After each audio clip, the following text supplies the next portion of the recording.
everyone, and welcome back to our DC Films podcast. This is episode 16, where all we're going to be doing is taking questions from you guys, the listeners, the fans. So I got a number of questions that I got from Tumblr users who are fans of the podcast.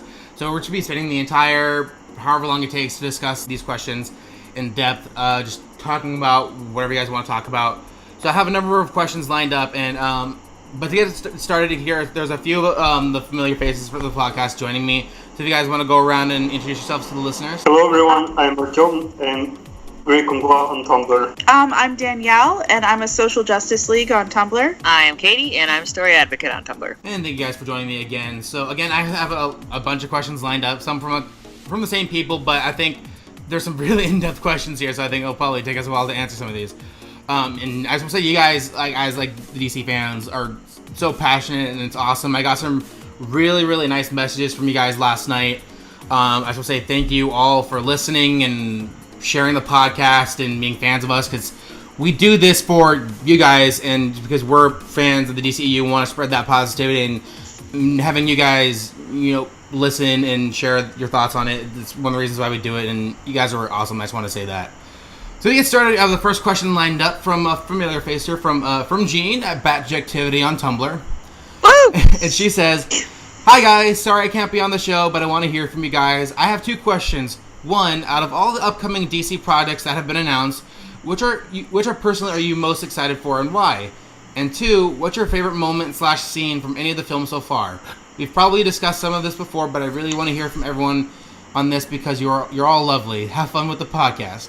Well, thank you, Jane. We're sorry you couldn't be here today, but thank you for sending in your question. But we'll answer the question first. So out of all the upcoming DC movies coming up, for you guys, which is the one you're most looking forward to and why? Gotham City Sirens. I don't even have to think about it. I'm so excited for Gotham City Sirens, and one of the reasons that I'm really excited about it is because I had this fever dream that Suicide Squad was going to be an all-female team. Mm-hmm. Because there's so many great, magical, iconic lady villains in the DCEU, and I was like, yes, just stuff that movie with them, to bursting. And then the casting news came out, and I was like, oh well, you gotta adjust your expectations. I know. So Gotham City Sirens is really exciting for me. It's the highest hopes.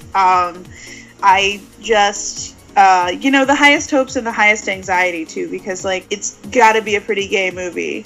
And if it's not, I'm gonna be super butthurt. I'm gonna be extremely sad about that, because we've already sort of sidelined one character's bisexuality, and it's really time for Harley to move on and evolve.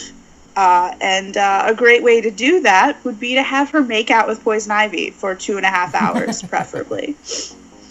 Yeah, no, my question for you is also, how do you feel about David Ayer sticking on and doing Gotham City Sirens?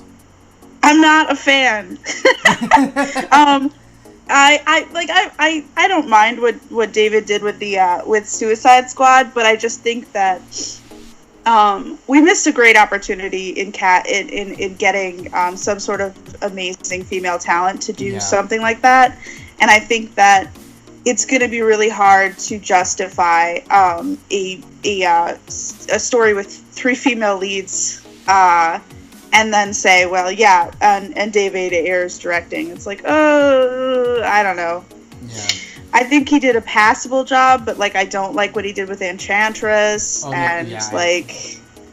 there's a lot of decisions that he made that I'm kind of like, it's fine for this movie, but for Gotham City Sirens, it's so much more important that feminine energy be there, and that someone who has experience being a lady in the world is directing and knows what that looks like, and that we don't have a lot of male gazy shit, especially if we're going to have 2 ladies make out.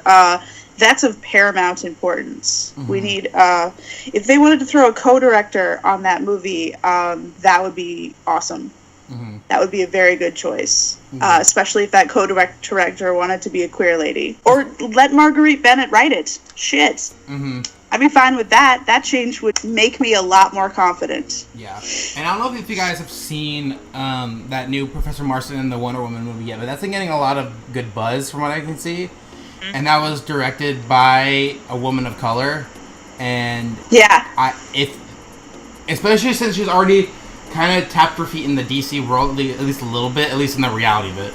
But I'll admit, when they first announced David Ayer was cast, I was like, I wasn't mad, but I even admitted, like, he was not my first choice. I wish they would have gone with a female director.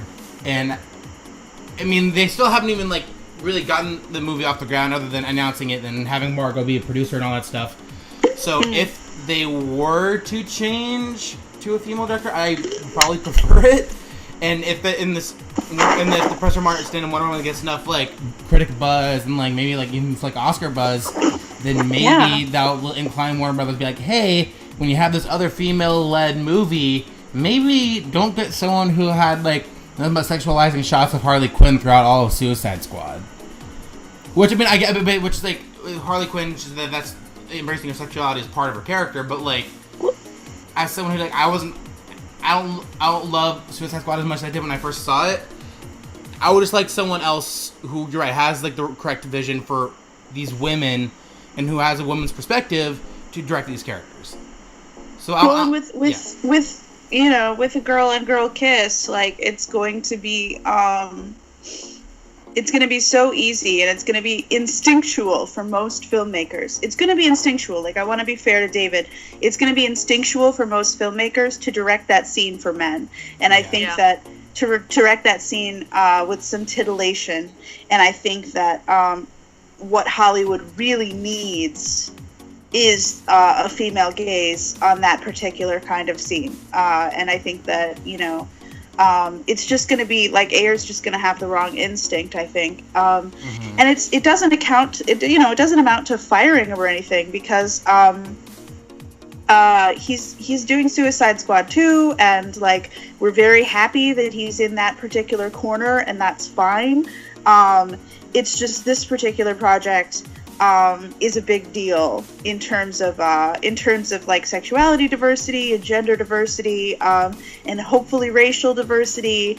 There's going to be a lot of factors, and I think that a woman of color director would be really well placed. Yeah. You know, I hadn't thought of any of that, and yet everything you say makes sense. I'm like, oh, no, that's a good consideration. Oh, yeah, I didn't even think about that. Okay, that's legit. So you have good points, and I never. My main interest in Harley is Harlivy. Yeah. No. Like, I love Harley and everything, but not as much as I love Pamela. Yeah. And it's all about Pam for me. And if she's not gay, I don't see the point. Like, I honestly don't like. Yeah.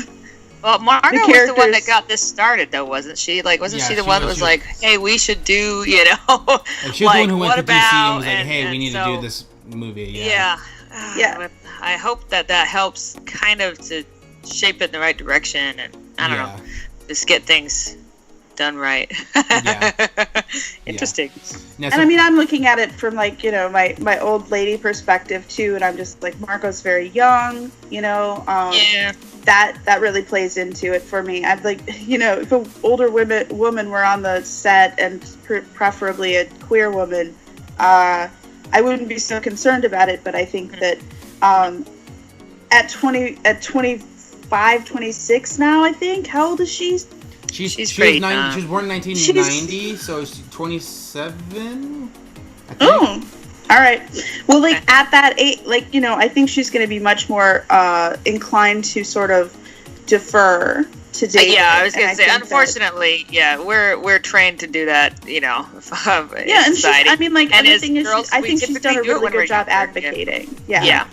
I think she's done a really good job advocating so far. I just think that I'd feel a lot more secure if the power dynamic was more shifted toward the feminine. So for Katie, for you, what's a movie that you're looking forward to, and why? It's honestly a toughie, but I will say, I'm really excited for the Aquaman movie. Me too. Like, really excited. The more I see of him, the more I'm like, I think I like this guy, and I cannot wait to see a whole freaking movie. And James Wan, I don't know all of his work, but I really like his, I don't know, I like his way of doing things, and so I think that he will do a really awesome job. And I'm kind of stoked to see that.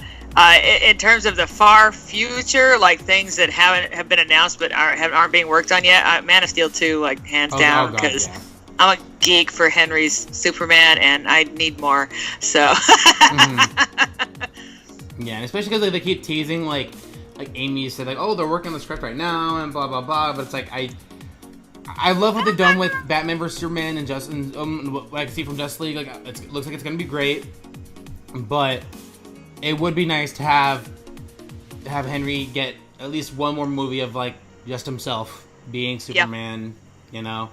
And I appreciate what Zach's been doing with this 3-movie story arc with him, but at the same time, like me being the selfish Superman fan that I am, I want more. See, that's me too. You know, I don't mind having a whole movie of just him. I'm down with that. I'll be there. I'll show up. You know. I mean, I think that we're working towards status quo, and it would be really cool to have like at least one status quo movie that's just sort of like, this is what they look like when everything's normal. Like, as normal as things get. But, like, obviously we haven't had a normal moment with them yet. We haven't had anything that's, like, even keel. They're both extremely fucking damaged and extremely just on high alert all the time. Like, they're constantly in danger. It would be nice to sort of have them in their element. Yes. And I was thinking the exact same thing, and I totally agree. I love Man of Steel, without a doubt. But that really is his origin story. He's just coming into the idea of being Superman by the end. And so, and then we jumped over a lot of his typical Supermaning activities to get toward Batman v Superman, which is okay. I love that movie. I'm not horrifically complaining.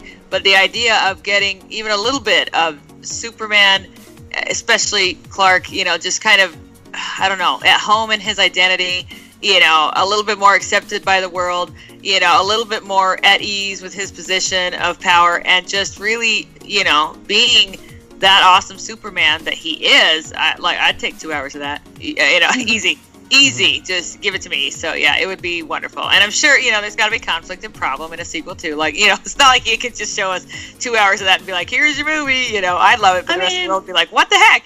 But, so there's going to be problems there, but I still would love to see more of him. And honestly, I'd love to see more of him after Justice League, which sounds weird, but I'm pretty sure in Justice League, we're going to get him returning the world, figuring out that A, they need him, and B, he's not bad, so stop crapping on him.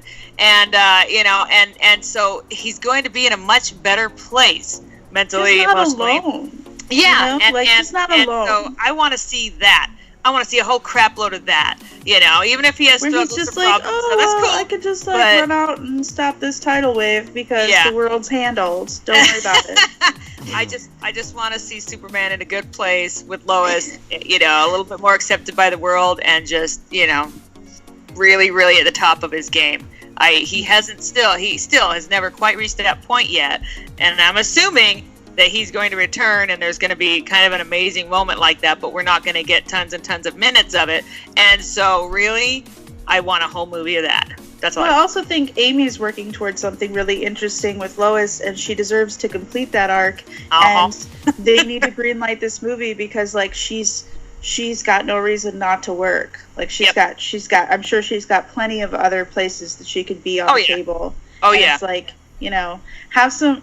I don't know. Have some respect for your talent, and tell us when that's going to happen. Yep, I just want to see some lovely Lois and Clark action on that movie. So yeah, me too. And I don't mean bedtime.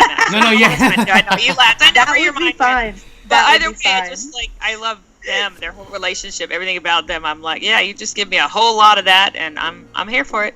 So even before he got in the tub and took his shirt off, I was like, that is such a cute moment, So I like them. So they make me happy. Okay, so there's my answer. Okay. So Artyom, on to you. What's your most anticipated DC movie and why?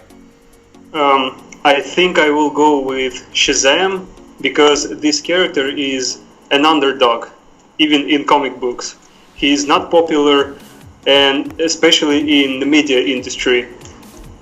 I don't remember if there was ever a live action of this character, and it probably will be his first time. Plus, I know that Shazam is he is a fan of Superman, and I'm sure that if we will get Shazam movie, we will get Henry Cavill as a guest star on that movie, and Possibly, it will be just. I will be so pleased to see Superman having this emotional centric influence on a certain superhero, which is Shazam. Mm-hmm. Yeah, and that's what I think David S. Sandberg has been kind of teasing Superman possibly being in the movie. I don't know if you guys follow him at all on social media, but he's deep in pre-production right now. And he's been posting all these pictures about the progress so far, and he's been having this Superman action figure with Shazam. So I'm wondering if I don't know if he's just teasing fans, or if he's saying that Henry's going to end up being in this movie. If Henry ends up being in this movie, I'm going to be so happy, because I'm going to get a full-length movie of... Well, it might not be the case necessarily, but of that Return of Black Adam animated movie that was 20 minutes or something like that was released a few years ago. And that to me was really, really great. So I would really like to see that adapted in some way. And also, again, I always love seeing more of Henry's Superman. So yeah, it will be also interesting because Superman will be a mentor in this particular role, mm-hmm. and almost like a father figure to Bart. Mm-hmm. Is that his name of Shazam? His real name is Bart. No, it's Billy Batson. Billy, yes, Billy. Billy, here we go. It will be interesting to see Henry playing this father figure kind of Superman. Yeah, and also even if Henry kind of plays that kind of role, it'll be nice to see him have his, even though it won't be necessarily his movie, to see him to be developed a little more. So I'm just looking forward to Shazam and who they cast as him. I do think it's a little weird that they announced that The Rock isn't going to be in this movie, because he was cast as Black Adam a long ass time ago. So for real. I don't know what's going on with that, because at first they made it seem he's going to be featured in the Shazam movie, and okay, awesome, because that's one of Shazam's biggest villain. And they're like, oh no, we're possibly going to do a Black Adam standalone movie, and he's not going to be in Shazam. I'm like, what? I understand The Rock is The Rock, but Black Adam, I don't think a solo movie before a proper movie in Shazam would work, even if it is The Rock. I mean, I could be wrong, but as a fan, I would rather see him in Shazam first.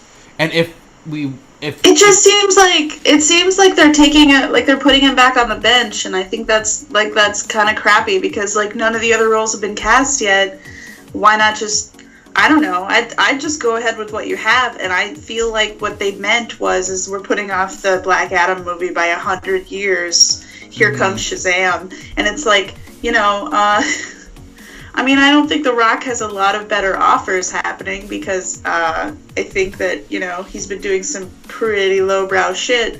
But it just call Moana lowbrow? I never. No, I would not include Moana. I know you're talking about. No, that's terrible.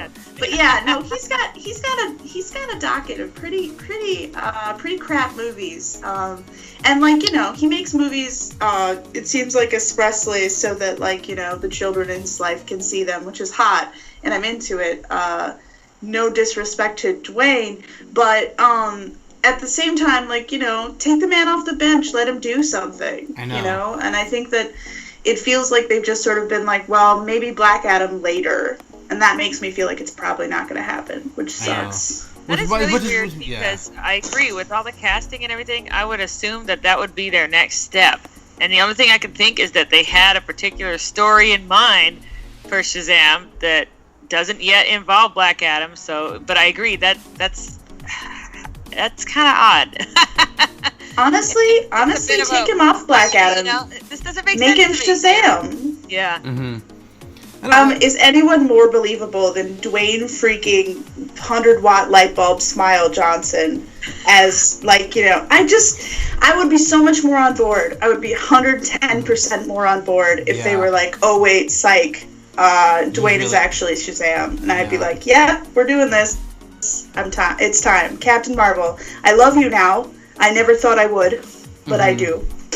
Okay, isn't he like the mentality of a small child inside a really big, strong guy? Yeah, so like he says the word Shazam. He's fantastic at that. Yeah, but also you're right. I'm like, oh my. But also, cool. Unfortunately, they're kind of doing a similar thing with that really, honestly, shitty-looking Jumanji movie, where they're like, they have this like group of like teenagers, like, and then they're sucked into the game of Jumanji, except it's like a video game. Oh, and yeah. It's like they're all like, that's a sequel, right? Okay. Yeah.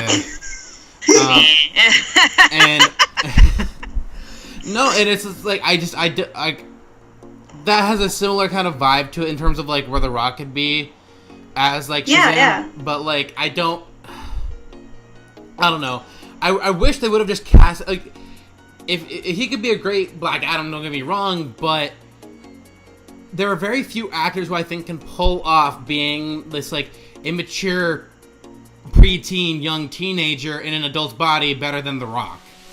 Yeah, he would be without so it being fake or forced or weird or very obviously like an adult acting it, you know what I mean, or just stereotypical. Yeah. So yeah, they could.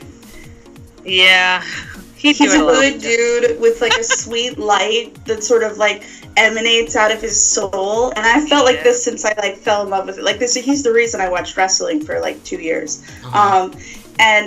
Like he would absolutely be the right choice for Captain Marvel, and I think like that's what we should have done in the first place. And I know why they're not looking at him, and why people are bringing up freaking John Cena, and I'm being like, what? Like, this isn't gonna be an all wrestling movie. I wouldn't necessarily mind. I mean, like, when people first started throwing around John Cena, I'm like, okay, because I haven't really seen him in much of anything. But like, there was like one clip of him that I saw from that movie. He did Trainwreck, and he was, excuse my language, but he was fucking hilarious in that. And like, I was like, oh my god, this guy's so funny. And like, I'm not sure how he could pull off like a full length movie of just starring him, but I'm not as opposed to it as I was, because I know that he has that he has a similar ability that The Rock has, not as strong because he hasn't been doing it as long, but he has that within him. I think he could pull it off. It's just a matter of how he's directed by the director and all that. So, and who knows, he might not even end up being Shazam. So I don't know. We'll see. Interesting. I do like Artom's point about, wow, I'm getting huge amounts of feedback, sorry, about the possibility of Superman in the role of a like mentor or father figure, and that sounds like awesome possibility. I would love to see that. And so yeah, I see great potential, but you're right, they've made some choices, and now we get to wait and see. But I do like that idea. Yeah. Oh yeah, definitely. Me too. All right, so thanks, Gene, again for sending in your question for that. So there's a second part of that question. Sorry, we spent so much time rambling. Okay, so the second part of our question was what's your favorite moment / scene from any of the films so far?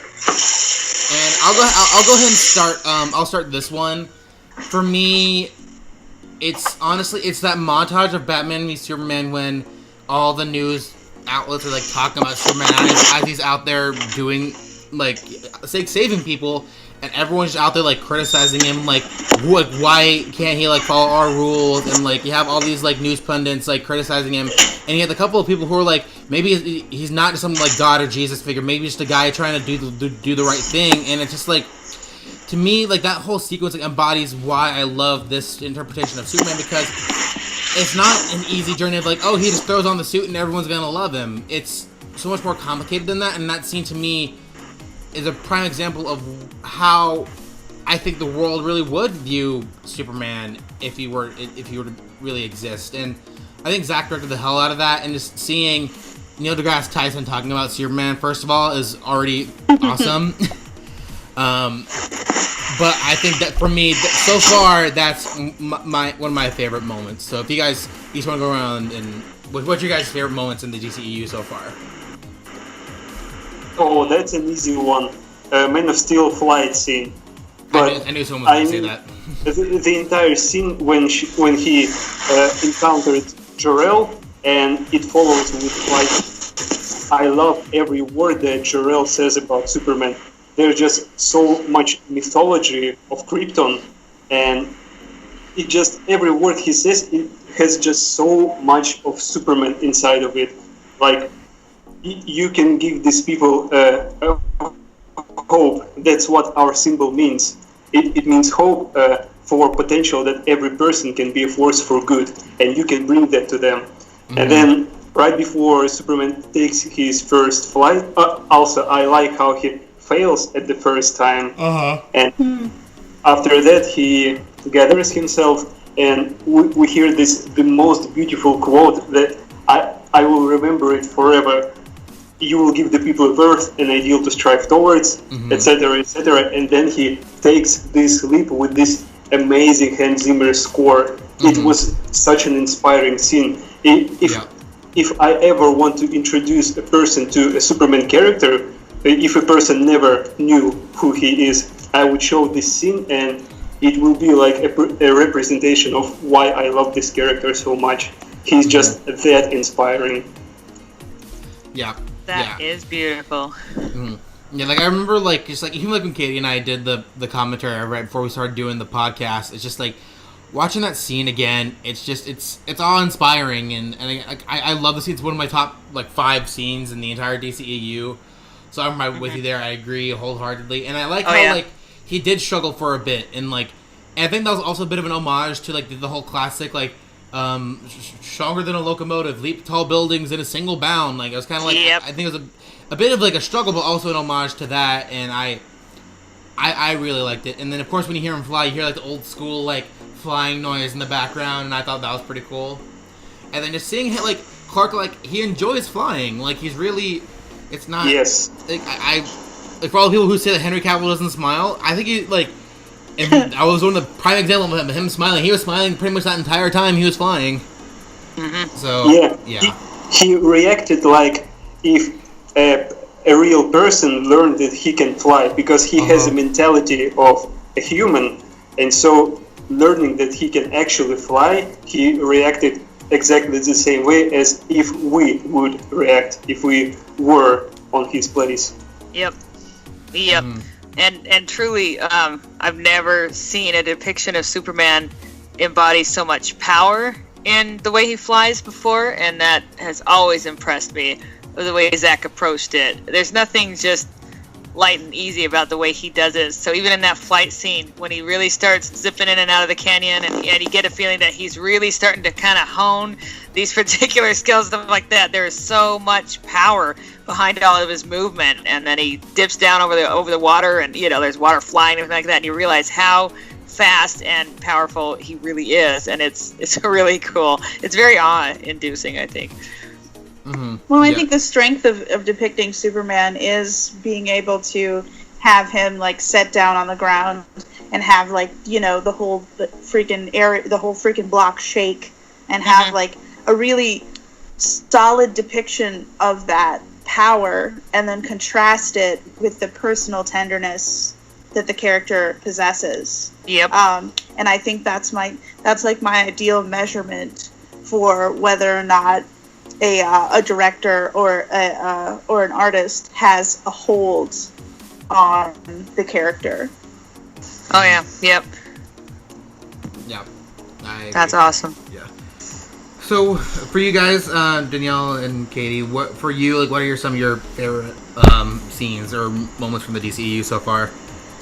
Do you want to go? Do you want to go first, Danielle? Sure. I just don't want to cut you off. I hate questions like this because I get so in knots, and now I'm sitting here thinking, well, this could be my favorite moment, or this could be my favorite moment, or this. Oh, you're doing my that gosh, too, I forgot huh? about Okay. that. Oh Well, my gosh. both of us. I think if I had to, okay, so I'm just gonna like scrape the surface of my soul here and not say anything that, like, you know, don't hold me to this contract. I think the phone call in the middle of the night when he calls Martha is my favorite moment, and I think that's a really weird thing that I like surprised myself with, but it's so revolutionary, and it's so much what I hope for from a superhero movie that I haven't been getting in terms of the way that we treat masculinity and the way that we allow these heroes to exist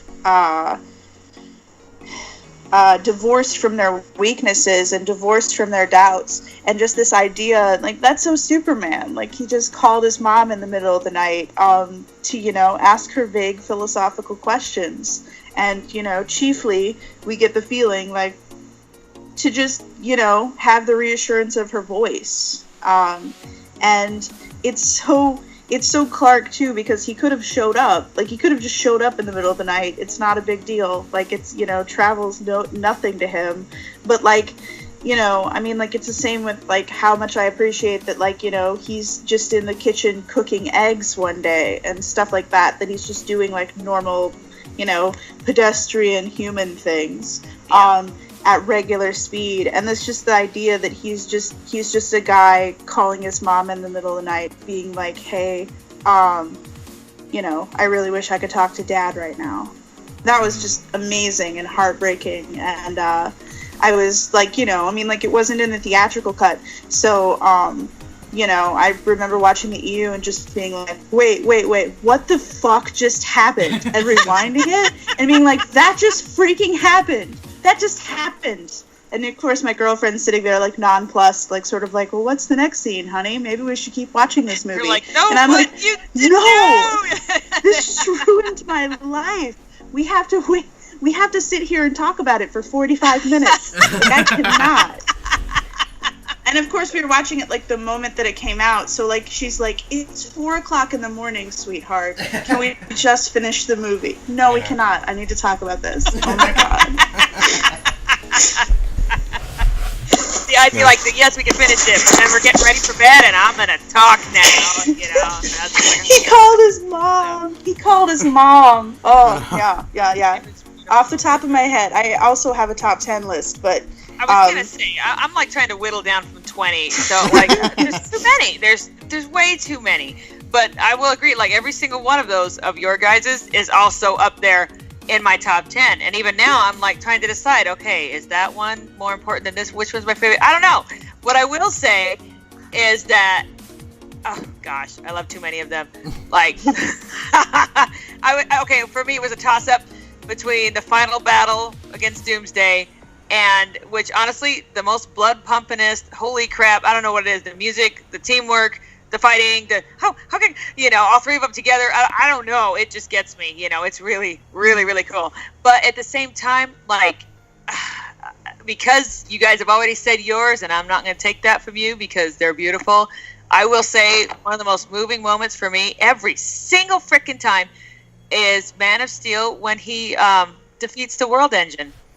That moment, Oh God. the build-up of it, the music to it, you know, just the way Zach intercut it with Perry and you know, and Jenny and them trying to save her, and then the military trying to get in closer, and you know, all that kind of stuff cut together with just him standing up at the bottom, you know what I mean, and just the fist and going up in the air, all the music and everything like that is so beautiful, and because you really get a sense of how important everything he's doing, even though he's on the other side of the world, is right now to these people, you know? Mm-hmm. And so many people were like, I don't know why he's over there. I don't know why we're seeing intercuts of these people. I don't really care about them, about what's happening in Metropolis. And I don't really, you know, why is he over there fighting the world? And I felt that was unnecessary. And it was like, but it is important because everything he does in this world is going to have an effect. It's going to reverberate and affect everybody else. And especially in this moment what he's doing right here, this battle he's fighting, will decide whether or not the rest of the humans get to live or not. You know, it's that simple. And so it was such a thing of beauty to watch him just stand up. And every time I watch, and I could just think of Jor-El going, stretch your limits, because that's what he told him to do. And here it is. It's, you know, I don't think I can do it, but I'm going to try anyway. And he just powers through, literally. You know, it's just, it's such a beautiful moment, I think. And that every single time I'm like, oh, so beautiful. So, you know, sorry, go ahead, Danielle. I mean, I just, like, I think that, like, the instinct would be to put Superman in the middle of the action, in the middle of the glory, and I think that it's beautiful that what he did to save the world chiefly happened on the other side of the planet from the actual event, and that nobody saw it, and that it was thankless, and that that's how it feels. And that that's what saving the world feels like, that thanklessness, that invisibility, that, you know, that lack of congratulation is exactly what I think Snyder was trying to, I mean, is still trying to. I think that's going to, it's going to carry through. That whole theme is so central to the fact that this is the Superman moment. And I'm sorry that he lands and there's not like a crowd waiting and cheering, but that's not the world that Snyder wanted to depict, and I think that there's definitely a rationale behind that. Oh yeah, and it's the whole point. I mean, it's kind of amazing because this film, especially, but even a fair amount of Zack's films, you know, tends to reflect life in such a wild way, you know, where the art imitates life and the life imitates art. Because even now, you know, like, they're looking at it, he has saved the world, and people watching the movie are like, yeah, but look, Metropolis is like half destroyed, and he totally like razed that city, and, you know, stuff like that. Where was he when we were all dying? You know, he was actually over there trying to destroy the thing that was killing you. You know, like, it's just, it's wild to me, and so it's so very, very, I don't know, it's so very reflective of the world we live in. And you're right, that's not the world we live in, where they're all gathered around cheering for him when he comes down.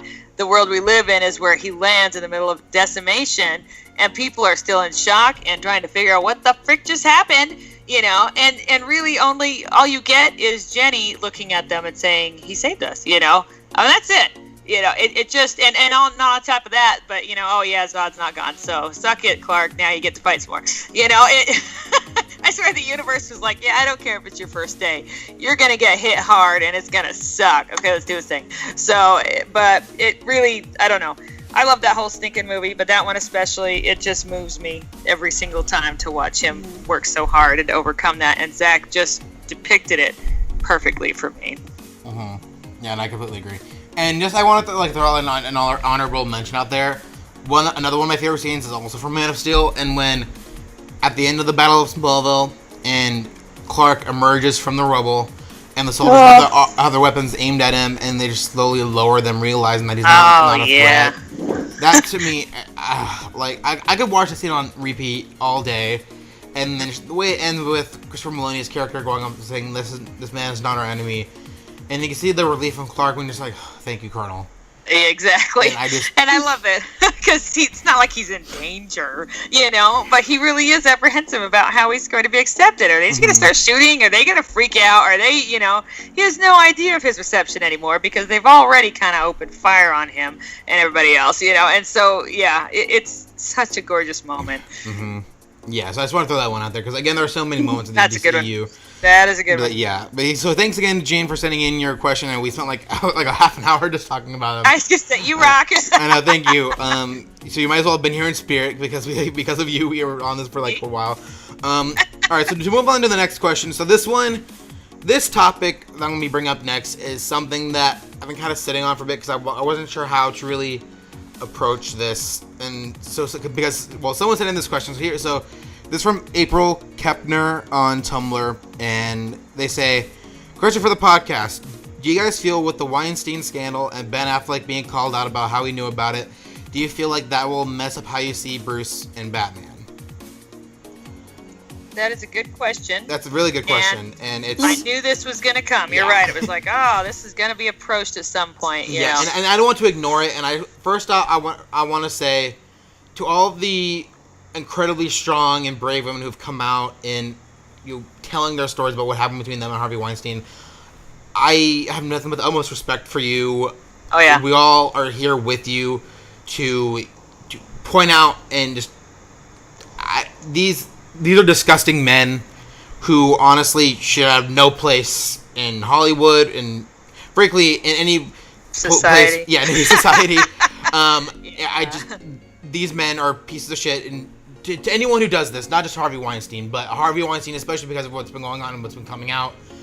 To all these women, we're with you no matter what. These men are pieces of shit, and I will always stand for women who have to go through things like this, and I have nothing but the utmost respect for these women, and I just want to start by saying that, because I know the world's, like, everyone seems to be standing together right now, but these things shouldn't be going on for as long as they are. And these men in power should not be doing these things, point blank, period. Like, these are awful men who have no place in society, and it's so wrong. And the fact that these men continue to abuse their power and to abuse these men and women on a mental and physical level, they're awful, and they shouldn't. I'm trying to I think. Go ahead. I think here's the thing. I think that and much respect. I think that's absolutely the right a response to this. I just think that I think that that's a really reflective of sort of what I think Ben's attitude was when he made his first statement, and I think that it's a really good reflection of what we need to work on in terms of how we react to these kind of things, because I think that our knee-jerk reaction is exactly like Ben's. I think it was extremely fucking human for him to show up and be like, well, this is bad and amoral and that's not me, and then to be kind of slapped in the face with the realization, like, yeah, it is you. It is definitely you. It has been you. It has been you quite recently, in fact. And that is something that you needed to think about before you release this statement. Yeah. That is something that you needed to sit with and be like, wait, I mean, I think that the knee-jerk reaction for all of us is to say, well, oh, this is terrible. I'm not part of this problem. But the focus on I'm not part of this problem, I think, is part of the problem. I think that, if it was very easy for Ben to look at that situation and be like, I'm not a rapist. I've never pressured a woman into sleeping with me with my position or anything. And to separate those acts from the sexual harassment that he's perpetrated. And it's very easy for him to put those two different things in two different categories, but they're part of the same system. Mm-hmm. And he's perpetrating that system, and he needs to own up to that. Yeah. And I think a much more healthy reaction to that kind of thing would have been, hey, oh my gosh, I've been thinking about what I can do to stop this from ever happening again. I kind of sort of knew about Harvey, and it was a mess, and I was too stupid to do anything. And I'm culpable, because I think he is culpable. I do think he's culpable. I think that he's culpable for his own actions, but I also think that he knows, and I think everyone else knows, that he enabled that. And that he, tutted it as much as he felt he needed to. And we're realizing that's not a strong enough reaction, and that's not a reaction that changes anything. I don't know. I empathize with that position because I've been there. Like, I empathize with that position because I've wanted very much to see myself as a good guy in a situation, and realized in degrees that I was not the good guy that I thought I was. But his silence since that moment has been pretty deafening. Yeah, and that's why, like... Didn't he come on after he was called out, though, and say, yeah, that was wrong. I was wrong. Yeah. And, didn't he? He did, and then he was called out further. That's the thing. Oh, God. To document this for everyone, because I've been following it very closely. Okay, I've missed... He released a statement on Harvey Weinstein, and it was flawed in various ways. And everyone was calling out the flaws, and then someone said, hey, who was the actress? Hillary, She's more famous now, but I still don't know anything about her. Basically, he groped an actress on live TV, and everyone was like, "You did this? Like, what the fuck, dude?" And he apologized for that after the actress said, "Yes, Ben did grope me. That definitely happened." He came out and he tweeted a one-sentence apology with no punctuation, which was a mess. Then after he apologized, about 2 more women tweeted and said, "Gee, I would sure like an apology for Ben Affleck for 2014." 2014?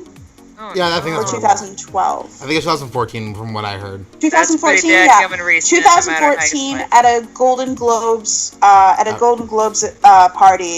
party, he aggressively groped apparently a series of women. The count right now is about 6.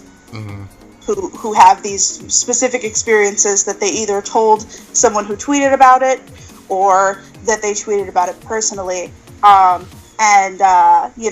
That has not been addressed, and it remains, I think that his apology to Hillary needs to be a little bit more extensive than that. And I know, it was very, straightforward, and it didn't seem as sincere as it should have been. No, it probably wasn't, because it probably was oh, good God, don't mention that. Okay, I'm sorry for that. But also, was hoping that nothing else would come up, Yeah, but it when you're in a position like he is, honestly, if all this stuff is coming out, you need to prepare a full-on statement. Don't be like, "I'm sorry for what I did," period. Come on, I'm not trying to make fun of the situation. It's just I just like how you said it. That's good. It's just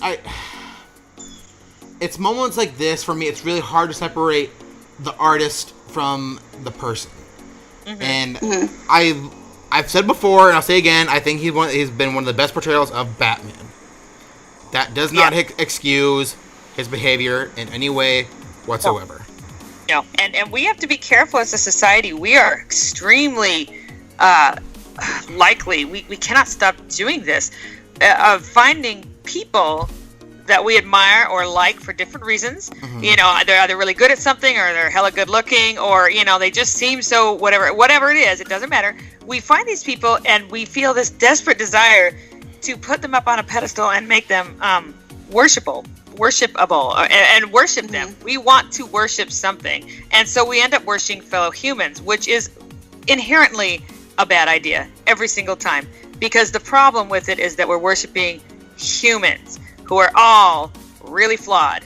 We are all flawed, and we cannot expect these people that we worship to somehow be above and better than the rest of us. It doesn't work that way. Yep. And this is a problem that is just in our society, and then the second they make a mistake, we're like, "Oh, you're dropped, you're out, we'll hate you forever," and it's frustrating, because in the end, it's like, has Ben Affleck created the most believable and, for me, effective performance of Batman, of live-action Batman, I've ever seen? Yes. Heck yeah. I completely admire him for that. I always will. He's my Batman in that respect. Does that mean that I have to support every life choice that he makes and every bad choice that he makes and defend that? No, it does not. Because I cannot and do not worship him because of that performance. He does an awesome job. He is my Batman. That does not mean I'm going to go, well, maybe that he didn't really mean it, or maybe they're exaggerating. Maybe he was really drunk. It doesn't matter. It doesn't matter. Mm-hmm. You can't do that, Ben. You got to get some help, dude. And this is a problem in society. It's not just Ben, but this is a problem. This whole, idea of harassment and groping and everything that goes on. And so the lid should have been blown off of this 50 years ago. This should have been fixed long ago. But ignoring it or tutting it, or us versus them, and I'm not part of the problem, is not going to fix anything, like Danielle already said. It doesn't fix it. It just helps it to perpetuate.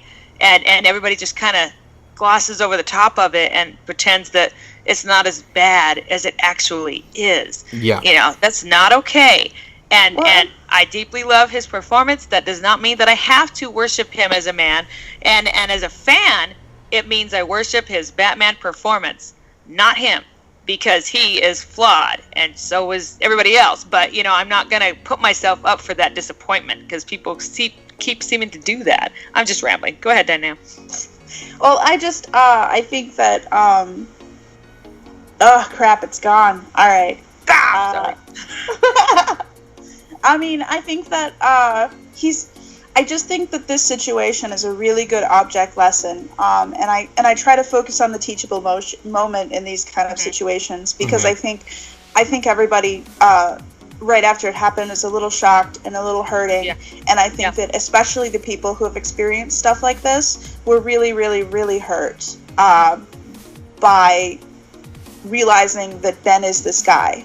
And I think that is worth sitting with. I think that when we just condemn the whole situation, I think that we're doing a disservice to those people. I think there are a lot of people out there right now who, I mean, hopefully some of those people are listening to this podcast who were really wounded by the knowledge that, you know, that Ben is that guy, because there's a difference between, I think, being imperfect and, you know, having these kind of misogynist attitudes and being, you know, I mean, like, objectively a creep. Those creepy fucking shit. Like, I'm not even going to repeat what they said, but, yeah, like, it was creepy fucking shit. It was really, really, really fucked. And I think that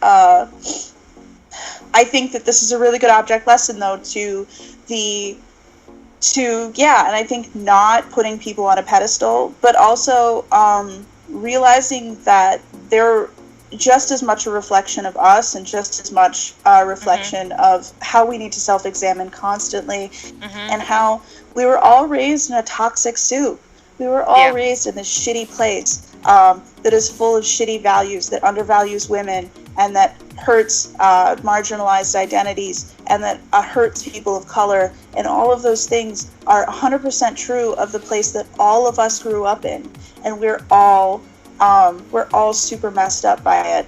And I think that if we could take anything from it, that we should take the fact that, you know, we all need to self-examine, and that's something that, you know, Ben should have done step one. And I think, you know, he may not have been more well received, but that's not the point. The point is not, like, you know, how people react to you. The point is, at the end of the day, how do you lay down and go to sleep and live with yourself? And I think that, you know, it makes it much easier if you're willing to say, okay, well, I've been a shithead, and now what? Because you still live and you're still alive and you still have to go forward. Are you just going to be a shithead, or are you going to do something about it? And I think I hope that's where Ben is right now. I really do. But, you know, we'll see. And I would certainly hope so. Thank you, because seriously, like, you just encapsulated in actual words, and better said, many of the emotions and feelings I've been having since this happened, and I didn't even know half of it. So thank you, because I was just babbling and couldn't figure out how to get it out, and you said it very well. No, so everything you said was really, really good. But like, you also, I know, and the addition was good. Is all I'm saying. It was like, oh, thank you. Yes, no, you're speaking exactly what I'm feeling. Thank you. Oh, thank you. So yeah, you did good. and thank you. And that's one. Like, I feel the exact same way. Like, Danielle, you. Like, for situations like this, it's hard for me to put into words exactly how I feel without rambling or without, like, not really making any sense. So it's hard. And this is, like, a really tough issue, and I just wanted to point out to anyone who has been affected by this in any way whatsoever, or who has experienced anything like this in any way whatsoever, that we hear you, and we're not condoning this behavior in any way whatsoever. That Ben Affleck is, just because he's playing a good Batman, does not mean that we're saying anything he's done is okay. Nope.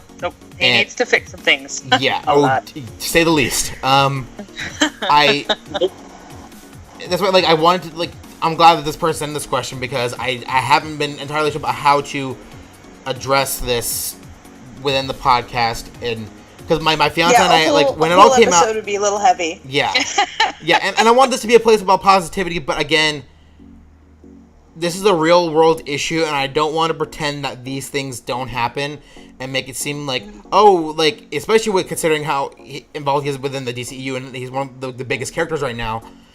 I don't want to just simply ignore that and just be like, everything about the DCEU is great and we love it all the time. But, like, yes, we do love the DCEU, and yes, we love talking about it, but there are real life issues that I think should be addressed, and I don't want to at least ignore them, and I want those people who have dealt with these issues that know that we aren't ignoring them. Yep, it's kind of amazing how it's exploded, and people have actually had the strength to come out and say, okay, yeah, this is happening, and it's happening a lot, Yeah, and lots definitely. of people have said, yeah, it's happened to me, and this is honestly good because we need to shed some light on this huge, insidious problem, and try to tackle it, We can't And just I think ignore a lot of it is practice. I think a lot of it is that we don't have a lot of experience talking about these things. So a lot of us lack the vocabulary. A lot of us lack that clarity of thought just for lack of practice. And I think the more that we talk about it, the more that we open up these conversations, the easier it will be to have them. And I think that work that's happening right now, like every single day on Twitter right now, is critical. And hopefully, make some sort of lasting change. Yeah, I just hope that Ben Affleck will use this chance to redeem himself. As you said, it will be much better if he will learn something from what happened. Oh yes. Well, and it's possible that he feels like he has, and that's why he started talking in the first place, and then got called out on his past behavior. It's possible, but I agree that it would behoove him to make a better statement, if he could, but he might be afraid of just getting clobbered on again, and it would, honestly, like, I'm such a sap.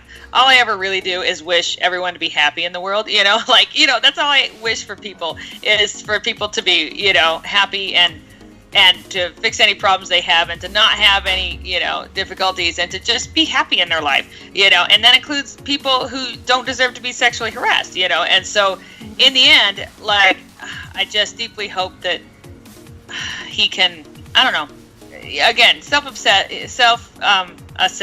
look at himself and decide, whether or not I was raised this way, whether or not it's underlying problems that aren't being addressed, whether or not, it doesn't matter what it is, whether or not, there's a causal factor, I'm going to make a change, and I'm going to make it better, and that's all any of us in this world can do, And honestly, he's an alcoholic. The time for clobbering has come. It sucks. It's a really complicated situation emotionally for him, I'm sure, because I'm sure that he's trying to be like, well, there's that life and there's this life. Part of that process is taking your lumps. You did those things. Those things are part of you. Drunk or not, those are things you did, and it's time to take your lumps. And that is definitely part of the process, and I think that it's Ben's turn to be piled on, and that, that's part of contrition. That's part of being very honestly contrite, would be to be like, okay, pile on. Let me have it. It's time. We have to accept accountability for our own actions if we expect to be able to be honest with ourselves and our fellow man, and to change ourselves for the better. The more we spend time trying to pile on excuses about, you're right, my past, or I was drunk, or, it's their fault, or whatever, it doesn't matter, whatever that excuse is, it is deferring that accountability. That's what we're trying to throw up to protect ourselves from having to be responsible for our own choices and our own actions. And we can't. We really need to be able to go, yeah, I totally screwed up there. That was stupid, and that was, boy, I regret that. I regret the crap out of that, but I'm going to change this and make it better, because I realize I don't like this, Yeah, and that's why, like, I'll be the first to admit, like, in my own life, like, I've said and done a lot of stupid and dumb things. I think we all have. Yeah, and it's just, like, you look back and go, things that, like, I am honestly super, super ashamed for in my behavior in those moments. And it took me a while to really come to terms with, like, what I did and owning up to it. And for me, owning up to it was, again, like, what was one of those first steps of, like, I did a shitty thing, and I have to live with that, and I can take this opportunity to better myself and not be that person again. And it's moments like these where, like, you really learn that, like, it's part of the human experience, but also, like, I don't excuse my behavior at the time. I can just learn from it and not be that way anymore.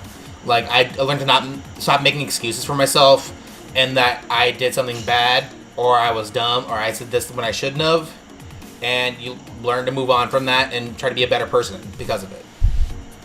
And I think in moments like this, that's where I hope Ben is kind of in the same mentality of, like, I need to start owning up to all these things that I've done and move on from them, because he's obviously struggling with a lot of different things. Alcohol addiction is one of them, so he's gonna work on that in whatever way he can. But I tried to, like, wrap up my thoughts on this issue. It's just I hope he takes this opportunity to look at himself and know that he has a lot that he needs to work on, and needs to find a better way of expressing and being honest with himself and with his audience. If that makes sense. Yep.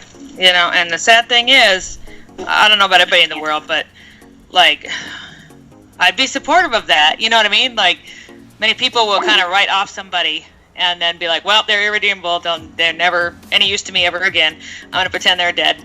And but in the end, you know, if somebody's actually working and trying and actually putting effort into improving themselves and making recompense for past mistakes, you know, I will always support that.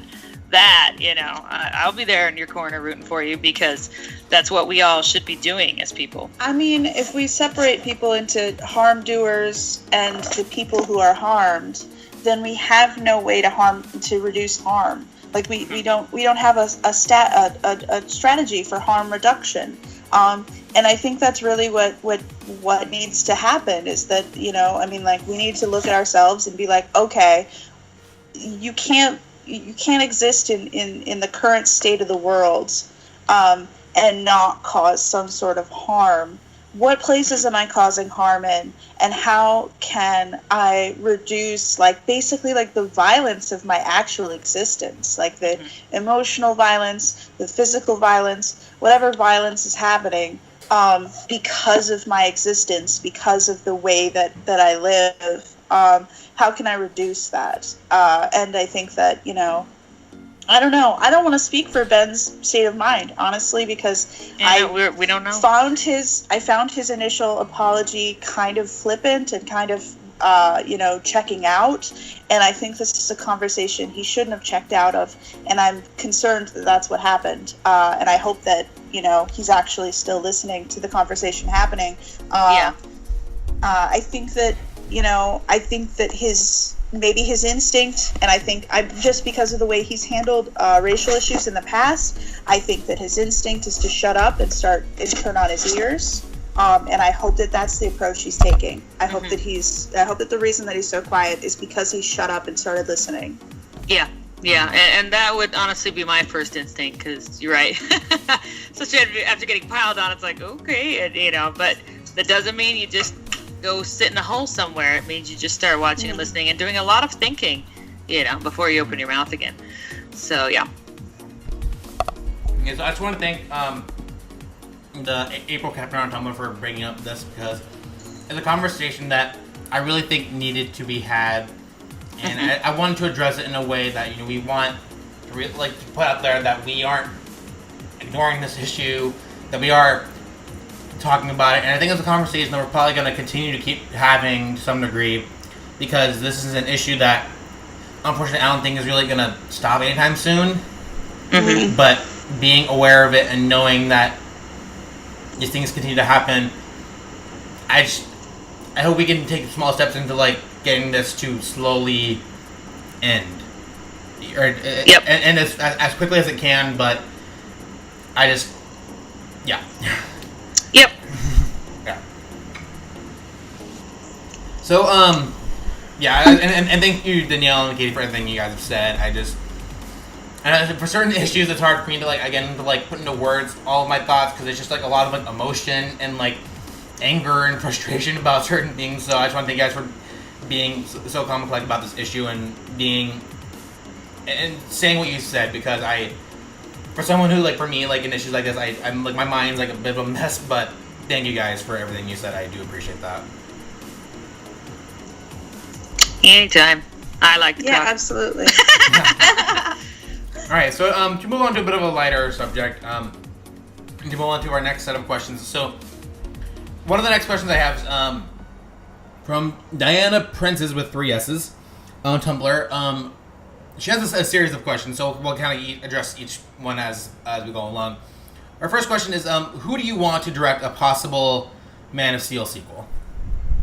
Now, Zack Snyder. No, I'm torn. Next question. No, okay, but here's the thing. Like, Zack Snyder is my choice, hands down.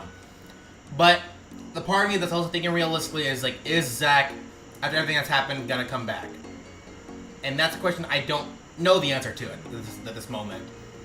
So, in the absence of Zack Snyder, say that he's not interested, he doesn't have the time or the mental capacity or whatever, like Zack is passed on it unequivocally. Then who? Yeah. Maybe is puts a finer point on the question, because I think all of our answers are Zack Snyder. Yeah. All right, phrased that way. Let me think here. For me, what do you guys? The only person I can think of, and it's been a name that's been brought up a lot, is George Miller. After seeing what he did with Mad Max Fury Road, like visually and story wise, I think, and he seems excited about it too. The times he's been asked about it, I feel the synopsis he pitched was so fucked, though. Yeah, I mean, He pitched a synopsis. Yeah, he pitched a story, and it was just like wah wah. Really? I did not hear this. Yeah, you should check it out, because like it definitely informs you He wasn't about that like, one the that kind said of he film would- he wanted to make. No, wait, he wasn't that one that said he'd just make it like the old one, right? Or was that him? I think that was Matthew Vaughn. If that's who said Oh, that. good. Yeah, So that's that what I was thought. I Vaughn. was like, there's some dude named Matthew. And I was like, dude, stay No, away we from my hate son. Vaughn. Yeah, Matthew Vaughn is definitely a no-no. Excuse you, no. So yeah. But honestly, like, anyone who's not Zack, I think I'm not even 100% for anyway.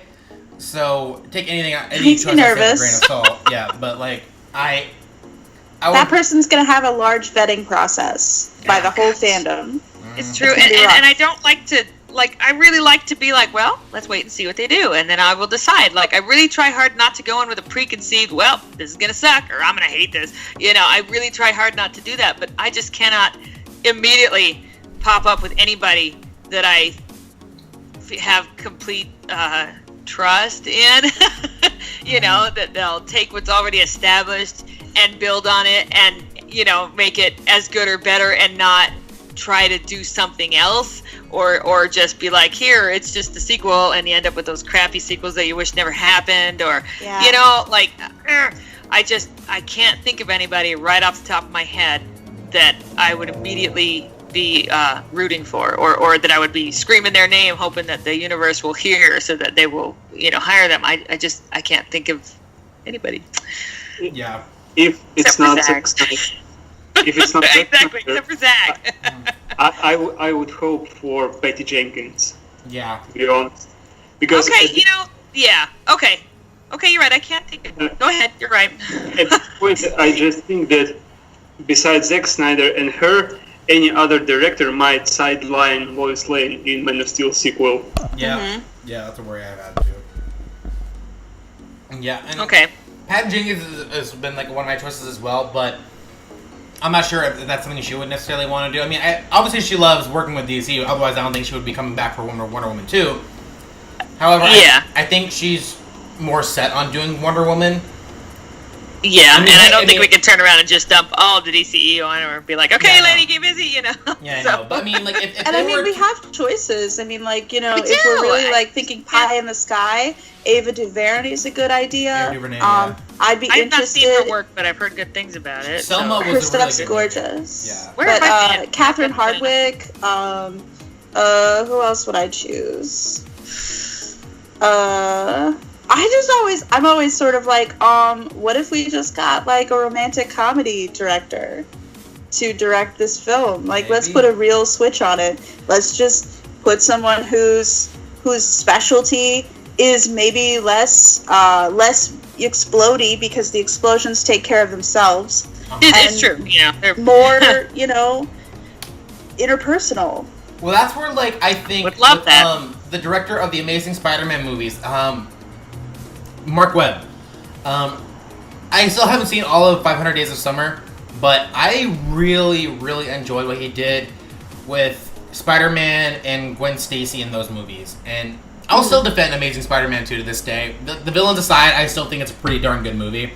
And that's why I'm still, like, sour. Like, I still haven't seen Spider-Man Homecoming, and I don't know if I'm going to see it anytime soon, because I'm still kind of bitter about them getting rid of Andrew Garfield. But he was a guy who, like, he did 500 Days of Summer, which is, like, a kind of like romantic drama, comedy, kind of, like, mixture of those three. I think he did those films really well, again, other than the villains part. But I think that was more on Sony than it was him. But I think getting someone kind of like him to do a Man of Steel movie, I'm not against it at all. Like, if anything, that might get me more on board than, like, if they were announced, like, I don't know, J.J. Abrams. Or, like, Oh God! I know, and especially Please don't. I know, especially with everything that's coming out with his vision for Superman. Yikes. I remember that. I was like, what? Oh God, that would have been I like awful. the alias, but what are you doing? So I know. No. I don't know. 'Cause I'm trying to think of. It's really hard for me to think of anyone outside of Zach that I would think would be really, really be a good fit. But again, there have been directors for movies who I wouldn't necessarily have thought of, but that turn out really well.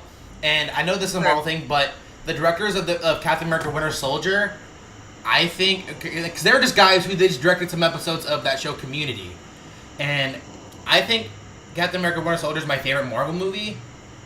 And those guys I don't think I'd ever really directed a feature film before, and I think did a really good job on that movie. So if they were maybe get someone like really unconventional like that, maybe who's worked in like TV or something, to do Man of Steel 2, I wouldn't be opposed to it. Again, and I'd be like, wait and see, I'll see what this director has to offer. But as of right now, it's hard for me to picture anyone outside of Zach. So I guess that's... I agree in the way that we sort of have to shake up what our expectations are for this film, and sort of like, because it's gonna have to be something pretty non-traditional, because anyone who makes a typical Superman movie after this point is going to it's going to be a mess. It's not going to work, because this is a huge jumping off point. This is a high pressure job. And I think that's the reason that we're probably not going to see a female director, which hurts my feelings. Yeah. But that's I mean, too bad. You know, the problem is, and this is an entirely different topic, I apologize for diverting us, but like, there's so few women directors nowadays that it's hard to find them, because the industry's not really set up well for them. So like, this is totally out of left field, but is Jane Campion still doing movies? Because I remember her back in the 90s, and she was really good. And I don't know what she would do with a Superman movie. I have no idea. Like, she did like the piano, you know, but at the same time, I could see her being like, I don't know, she could do some really cool stuff with it. If we're no, I really actually keep thinking of female directors from the 90s. Like, I was like I you know, like, someone asked me this on my blog, and I was like, you know, everyone's gonna hate me, but the first name that comes to mind is Amy Heckerling. I don't know what's wrong with me. Like, everyone, I was like, that didn't get reblogged at all, and I know why, because everyone was super pissed. But like, it was the first thing that came to mind, and I was like, no, like, directors in the mid '90s who signed up, and that's, I mean, I think that's my problem, is that, like, I think that, you know, that prevalence of those directors hasn't really carried through. But also that those directors really shaped what I think a movie should look like. Yeah. Or like, I mean, no, sorry, you go ahead. Oh, go for it. No, I was just going to keep rambling. The director, I can't remember her name, but the director of A League of Their Own. You guys ever seen that?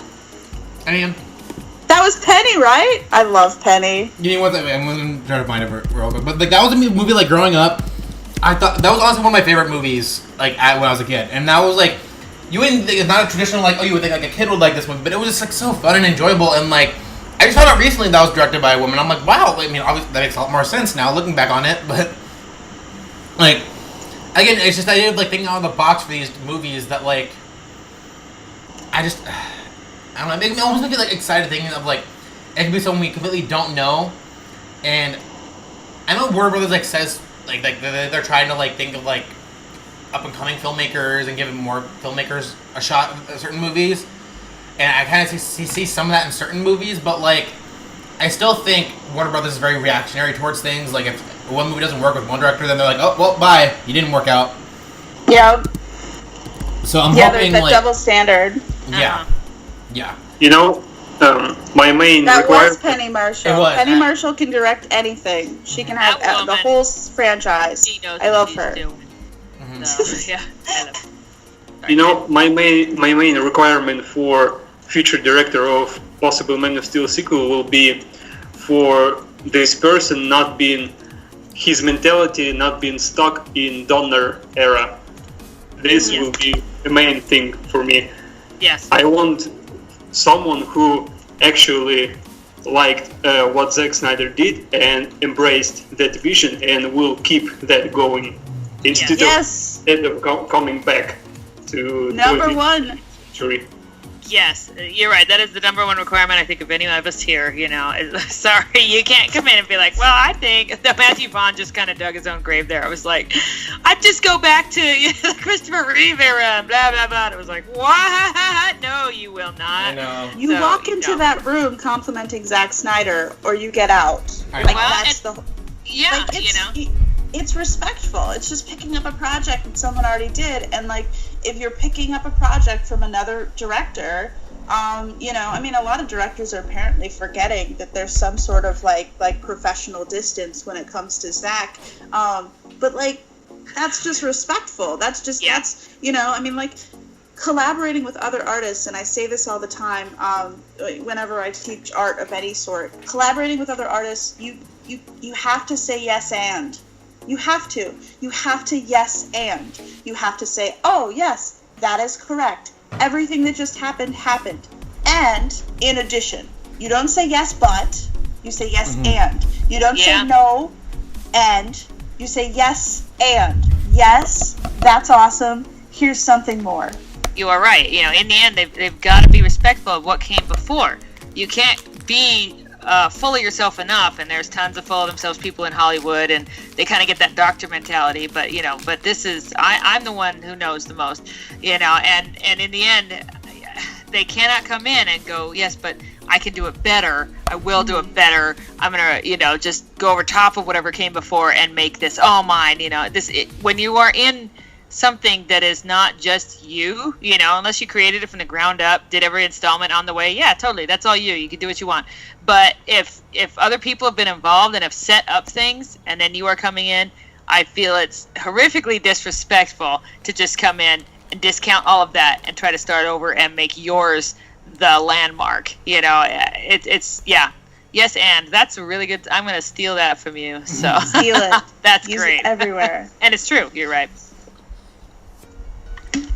Yeah, and that's why, like, for me, looking at a lot of what, like, current directors have said that they've been asked, like, oh, could you do Man of Steel 2? And basically, anyone who says Christopher Reeve or Reeve era, I'm like, nope, nope. Like, if I were the one in the, like, producer's room or whatever, and someone walked in with that picture, I'd be like, thank you for your time, but get out. Yep. I know. I mean, I was like, thinking it we could was go a back weak to the pitch. thank you, we'll call you, goodbye. So, you know, yeah. It's I just, mean, we can all see that Vaughn's pitch was a very weak pitch, and that there's a reason that you don't, like, say yes to that particular pitch, because he was basically like, well, I'm just gonna come in and, you know, pick up the Donner movie and shoot that movie, collect a big fat check, give you absolutely nothing. Awesome. Seems like my job here. Oh, wow. Yep. I don't feel like I'm gonna hire you. I know. Shoot. I wonder why. No, that's why. If I were in that situation, I would have been like, have you seen Superman Returns?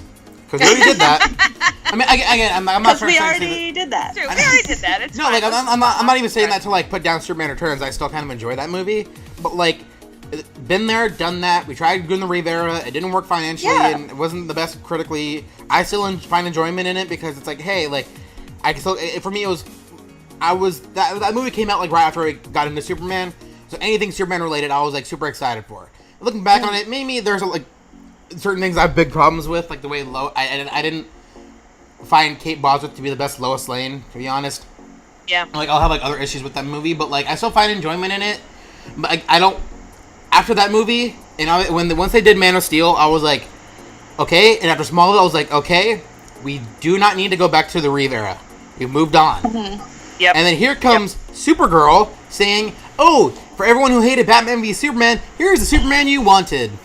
And I'm like, ugh. Like, nobody gives Smallville the credit that it deserves either. I mean, like, Birthright was written after Smallville. Like, Smallville changed the canon. Smallville changed everything about the way that we see the way the myth is set up. I mean, a lot of that stuff is taken whole cloth directly from Smallville, and like Supergirl likes to think that it's like better than the legacy and better than the series and better than the direction that it's been going in, while stealing Smallville plots. Yeah. Cool. No. From the seasons. Like, it's like, come on, guys. Oh, like, that's embarrassing. You have to give credit where credit is due. You have to sit down and say, okay, well, huge change has been made already. You just weren't paying attention. And the fact that you weren't paying attention is no one's fault but yours. The fact that you think that Reeves was the last thing that happened in the Superman universe is entirely your problem, because things have been progressing. Like, television has been changing Superman.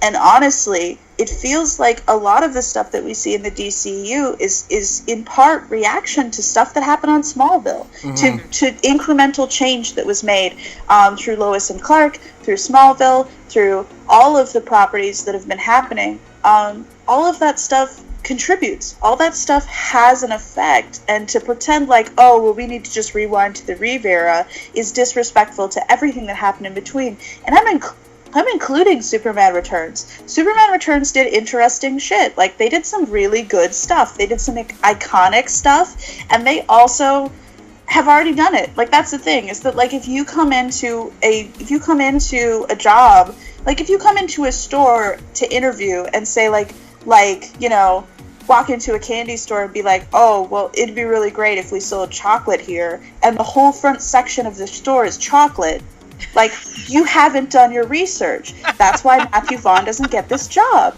is because he walked in and he said, you know what we should have? Superman. And they were like, no, really? Like, it's just that he's not qualified. It's just that he's not qualified. You know? And the theme should go, and then they just start singing John Williams, you know? Yeah, see, isn't that cool? He tried to reinvent something that already been invented, and that means that, I mean, like, I think it's possible he just hasn't even seen Superman Returns, which means that he didn't do his homework. Yeah, it's probably possible, and you know, the bottom line is, for me, it's just like, I don't mind if you, it's hard to say. I don't mind if you continue a sequel, and you know what I mean, and move up and above it, and it should not be just remanufactured like of the first movie. That's just silly. But at the same time, you've got to think about where this fits in. And as far as I'm concerned, I really, it's just me, but I have issues with wanting everything to kind of fit together like it should. If it's a series of films, they should fit together in some way. You know, like, if you're making a Superman 2 or a Man of Steel 2 for this universe, you need to make it fit in this universe. Yep. If you want it to be a different universe, more power to you, find a way to do that. But you don't come into this already established universe that Warner Brothers has stuck to their guns despite a lot of crap and flack, you know, and then go, you know what? I think I should do something new and fascinating and different, put jokes every two, you know, make it very similar to something else with an M that we won't mention, you know, and put it in the middle of this universe, and then I'll get the most praise and the most wonderful. Yeah, that's great and all, but it doesn't fit this universe. You know, it does not fit this series. You can't just come in and start slapping an orange in that line of apples because you think that's better. You've got to Yep. think about the surrounding everything. That's an apple display. Get your orange out. Yeah, and that's what it just like anytime like Christopher Reeve or like his films are brought up again, it's almost making me like in a way be like annoyed by the even mention of those movies. Like, I enjoyed the first two. I love those. Like, those were part of the reasons why I got into Superman in the first place. But now, like, because people are like using that as like the golden standard of superhero movies and of Superman movies, it's like it's making me be like bitter towards those. And it's like it has nothing to do with those movies. It's because people don't want to move out. Like, why is it okay for Batman to move on from the past? Why is it okay for like Spider-Man to move on from the past? But why is it so hard for Superman to be able to fit in the modern day? Why can't I've never understood that mentality at all. There is an odd mentality that comes with Superman, and you're right, I've seen it many a time. It is odd how even plenty of other superheroes are allowed to evolve and change, but people have a set idea in their head of who Superman is, and they don't want to give that up. And it's a wild, again, it keeps art imitating life and life imitating art, but it's just like in Batman v Superman, where they all are trying to pigeonhole him into this tiny position that they want him to be in, and forget anything else about what he wants or what the rest of the world wants. No, you can only do this. You can only serve the United States. You can only, you cannot, be a worldwide god. You cannot do this. You're either a god or you're, or you're something else, or you're an alien we don't want. But bottom line is they all want to put their notions on him and have him live up to those expectations. And I won't say that other people don't do this with other characters, because I'm sure they do, but it's really wild how stiff and rigid those expectations are for Superman himself. I just have never encountered anything quite that If you vehement. get past the frustration, There's so it's strong feeling about it. It really is fascinating, and it is amazing how strongly they feel about it. And it is amazing how it does not matter if there's examples of it elsewhere in lore. If it doesn't fit their particular narrow view, it's out. I mean, it's like, my Superman's killed in the comics before. Nope, still not my Superman. But okay, it's like, but it's been okay.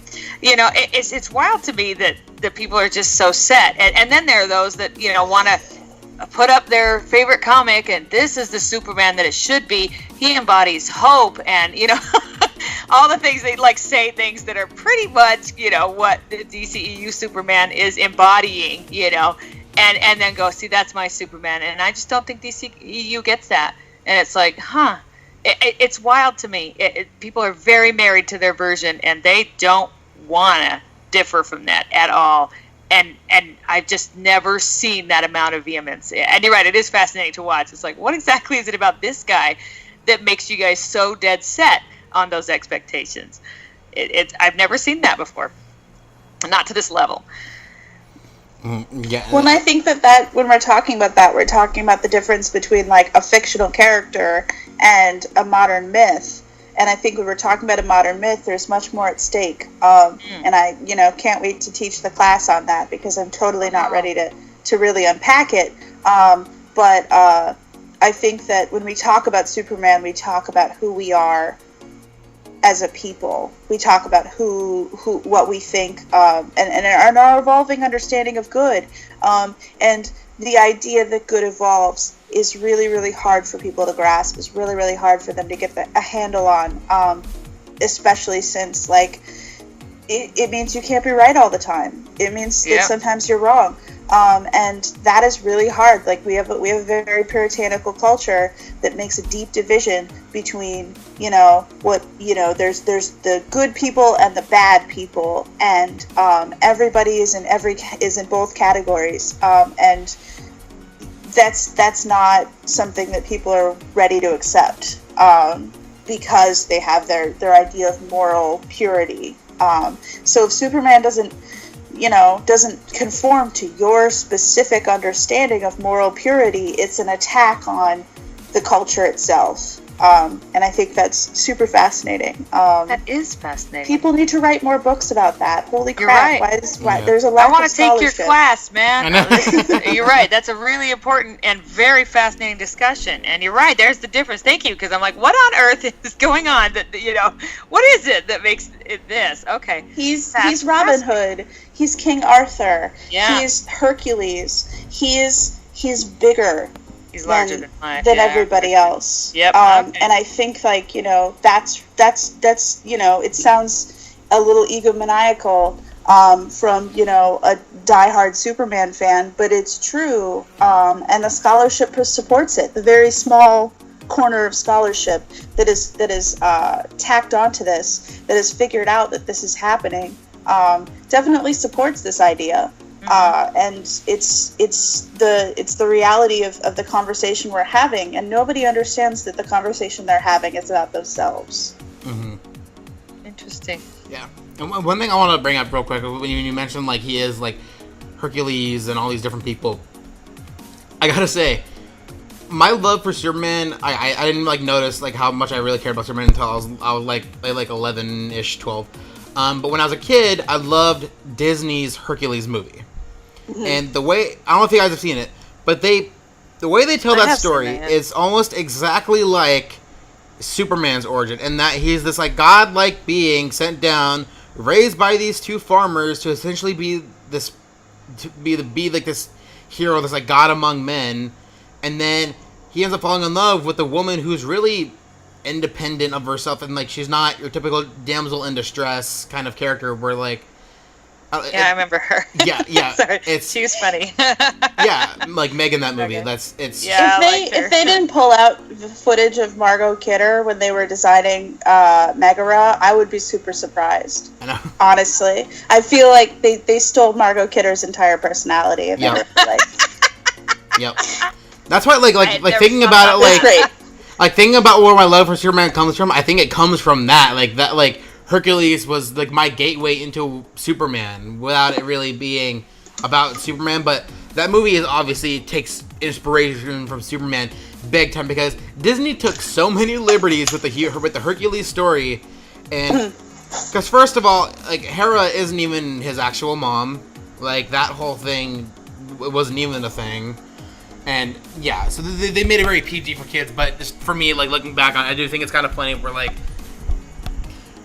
because of my love for Superman, like that all comes from that, like which is already like an homage to Superman in many ways. So I just thought that was kind of funny. It's something I wanted to bring up. That is really interesting. Yeah. All right. So to move on to the next question, give me a moment here. Okay. Let me see here. Okay. So this is from the Endeavor on Tumblr. They sent me a couple questions, but again, like we'll kind of go through them. One of the questions is, would you guys like to see Christopher Nolan doing DC movies again?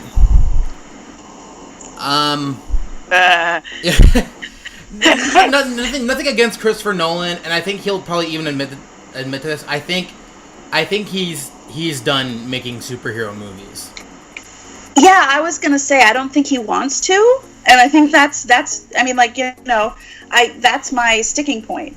I think that, for me, if you don't really want the project, I don't want you on it, because this is a passion project kind of situation. And I think the deal breaker for me is not anything to do with Nolan, because I think that his style is beautiful, but to do with he doesn't want to. I think he doesn't want to. I don't think he wanted to tell a straight-up Batman story in the first place. I think he wanted to tell a really cool AU.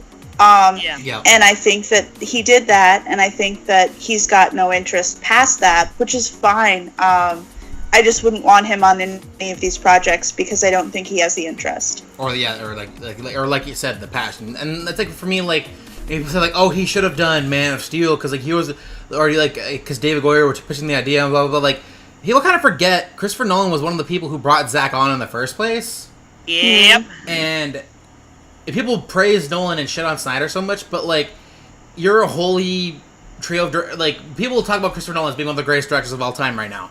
And if he doesn't he produce off and on? Doesn't he produce Yeah, Produced DCU stuff off and on. I think Anyway. he's see labeled- his name on something as a producer. He was labeled as I think he was an executive producer on Man of Steel for sure. Like he was on set for that movie. Like that one was the last one he truly had any sort of input on because he helped get that movie off the ground for DC. Yeah, he did.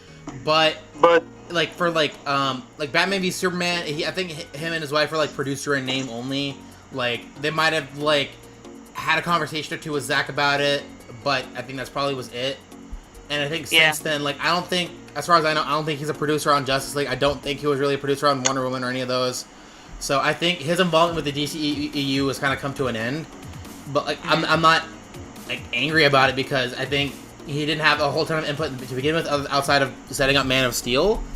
But as someone who like I enjoyed the Dark Knight trilogy, but even then in the Dark Knight Rises, you can kind of tell he was already had his eyes on his next movie, which was Interstellar.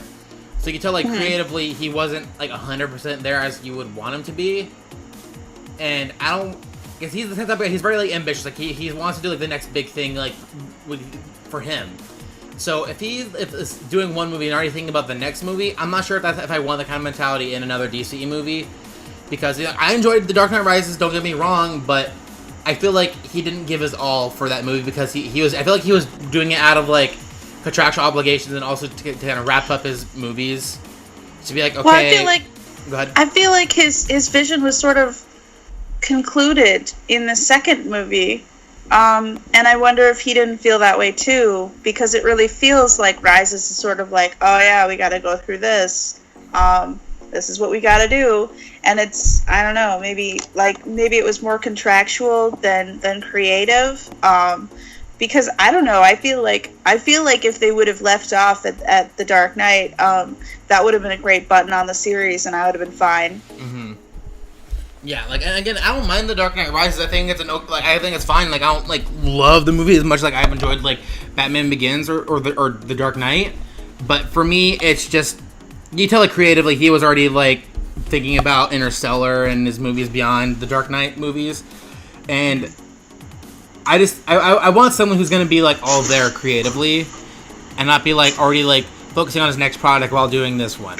Like And he's a great filmmaker. Don't get me wrong. I enjoyed Interstellar. Like that's a really ambitious movie, like story wise. And I really enjoyed the Dark Knight movies. But I think he would even say so as much. His time directing superhero movies and DC movies, I think, has come to an end. And I'm not like upset about it because he made his trilogy. He helped establish the DC cinematic universe, and that's fine with me. Well, if it ends there. On the other end of it too is that we have so many directors who have been sort of doing adaptations, and adaptation is really cool work. And I love adaptations, but we don't have a whole lot of directors who sort of specialize in telling their own stories and telling really cool, innovative narratives. And I think it's kind of a shame to take Nolan away from that work because he's done some of the most innovative stuff we've seen directing-wise. I'd much rather have him out there innovating and telling cool new stories and giving us something we've never seen before than having him, do something that he's not 100% into. Or, I don't know. I think that I'd rather allocate him to telling new stories. I mean, I'm definitely going to go see his films. Yeah, I would say I've definitely been impressed with the stuff he's done. No, I loved his Batman movies too at the time, so don't get me wrong. It's just that the ones I think about when I think about Christopher Nolan are not the Batman ones. They are Inception and Interstellar and Dunkirk. Inception and, gets a lot of shit, but I love Inception. Everybody can fight me. It still gets me. It's still every single part of it. And I think like really cool. If we had hundreds of directors out there doing psychological thrillers like that, I would be in heaven. Yeah, so that's really cool. And so, I agree. And like, if they ever announced him coming back to do something, I wouldn't be like, oh my gosh, he sucks, holy crap, this world is over. But I don't think that I'd be like, I'd be like, oh gosh, I wonder what he's not doing to do this movie, it would be a little bit of, I wonder what project he's putting on hold or passing on, so that he can do this when he really is enjoying kind of coming up with all new original stuff. You're right, or all stuff this, out of him and his team, and not just doing comics. Even though the Batman trilogy was great, I did really love it, and and I do really love it at a certain point. It's just, I admit, it is now second to me to the DCEU. But it's still, really awesome. At the time, I was in love with it. It was great, and so, like, I just don't know that I'd be jumping for joy, but I would be perfectly satisfied that I would get a good comic book movie out of it. I'd be like, okay, I'm sure it'd be I great. would hope that it'd be something unexpected. I would hope that it wouldn't be like Batman. Yeah. That would be a letdown. That would be, okay, I agree. That's the one where I'd be like, really? And I don't think he'd be that silly to ever kind of be like, yeah, sure, I've done my trilogy and made my statement, but I should come back and do this for a whole different universe, because that's not going to make people go, what? That would be odd. It really would. And I can't imagine him jumping on that opportunity.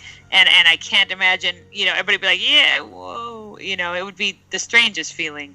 So, yeah. That would be the one. You're right. Just don't come back and do that, because that would be a very odd thing. Yeah, it's funny because as much of a big of a fan of him as I am, I'm one of the few people who still hasn't seen Inception. What? Yeah. It's fun. That's all I can say is I'm just like, wow. And I'm actually super excited for it. But I was like, that is really thought-provoking, and I thought about it all night. It was like, that is really fascinating. It was just such an interesting take on something I had never seen before, and some of the cinematography was fantastic. So, yeah. What an exciting place to be in life, though, to have never seen Inception. Like, I'm kind of jealous. I want to, body you're smash right, you yeah, you want that and, go back and watch that movie for the first time again. I know. Because, the second and third times were great, but, not great. No, Not one- fuck. kind of amazing. You know? First one's kind of mind-blowing. So, in a lot Yeah. of ways. I'll sit down and watch it at some point. It's just one of those movies that I have in my own mental queue that I'll get to at some point. But it's just I have those. I don't know. It's not that I'm not interested in seeing it. It's just been one of those movies that year after year I'm like, oh, I'll watch it. It's on your list. Mhm. You'll And get it's to been it 7 eventually. It's been 7 years and I still haven't seen it. Whatever works. It's fine. And it's Guys. I enjoy Leonardo DiCaprio. I enjoy Christopher Nolan. Obviously, it's just that movie I haven't gotten to. But go ahead, Artem. You're gonna say something. I just decided to check on Justice League official site, and Christopher Nolan actually listed as one of the executive producers of the movie. I thought so. Oh, Justice League. Jeez. Oh, Justice yeah, League. I'm not Justice League. surprised. He was also producer for Batman v Superman. But again, Okay. I think that's producer in name only, and I'd say it's probably a lesser, I don't think he's in there digging in with his hands on, I agree. But he has always seemed to be appreciative of Zach's work. Like, he and his wife seem to really like Zach and his wife's work, and so he's super supportive. Yeah. Yeah, exactly. If their producer role is really a good support role and a great place to bounce things off of, and have discussions, stuff like that, and less a matter of in hands, waiting in producer work. That's cool. Thank you. Mm-hmm. Yeah. So I think with that being said, I wouldn't be opposed to him coming back to the DC movies, but I just think realistically, I think again his time is done, and he'll admit as much. He does seem to want to move on to different things and do other stuff. I admit, I was like, he's doing Dunkirk, and after that, I just was kind of surprised that he'd come out with something like that, and yet it was good. So okay. Yeah. So to move on to the next question, they'll probably only have time for a couple more here because we're running a little long.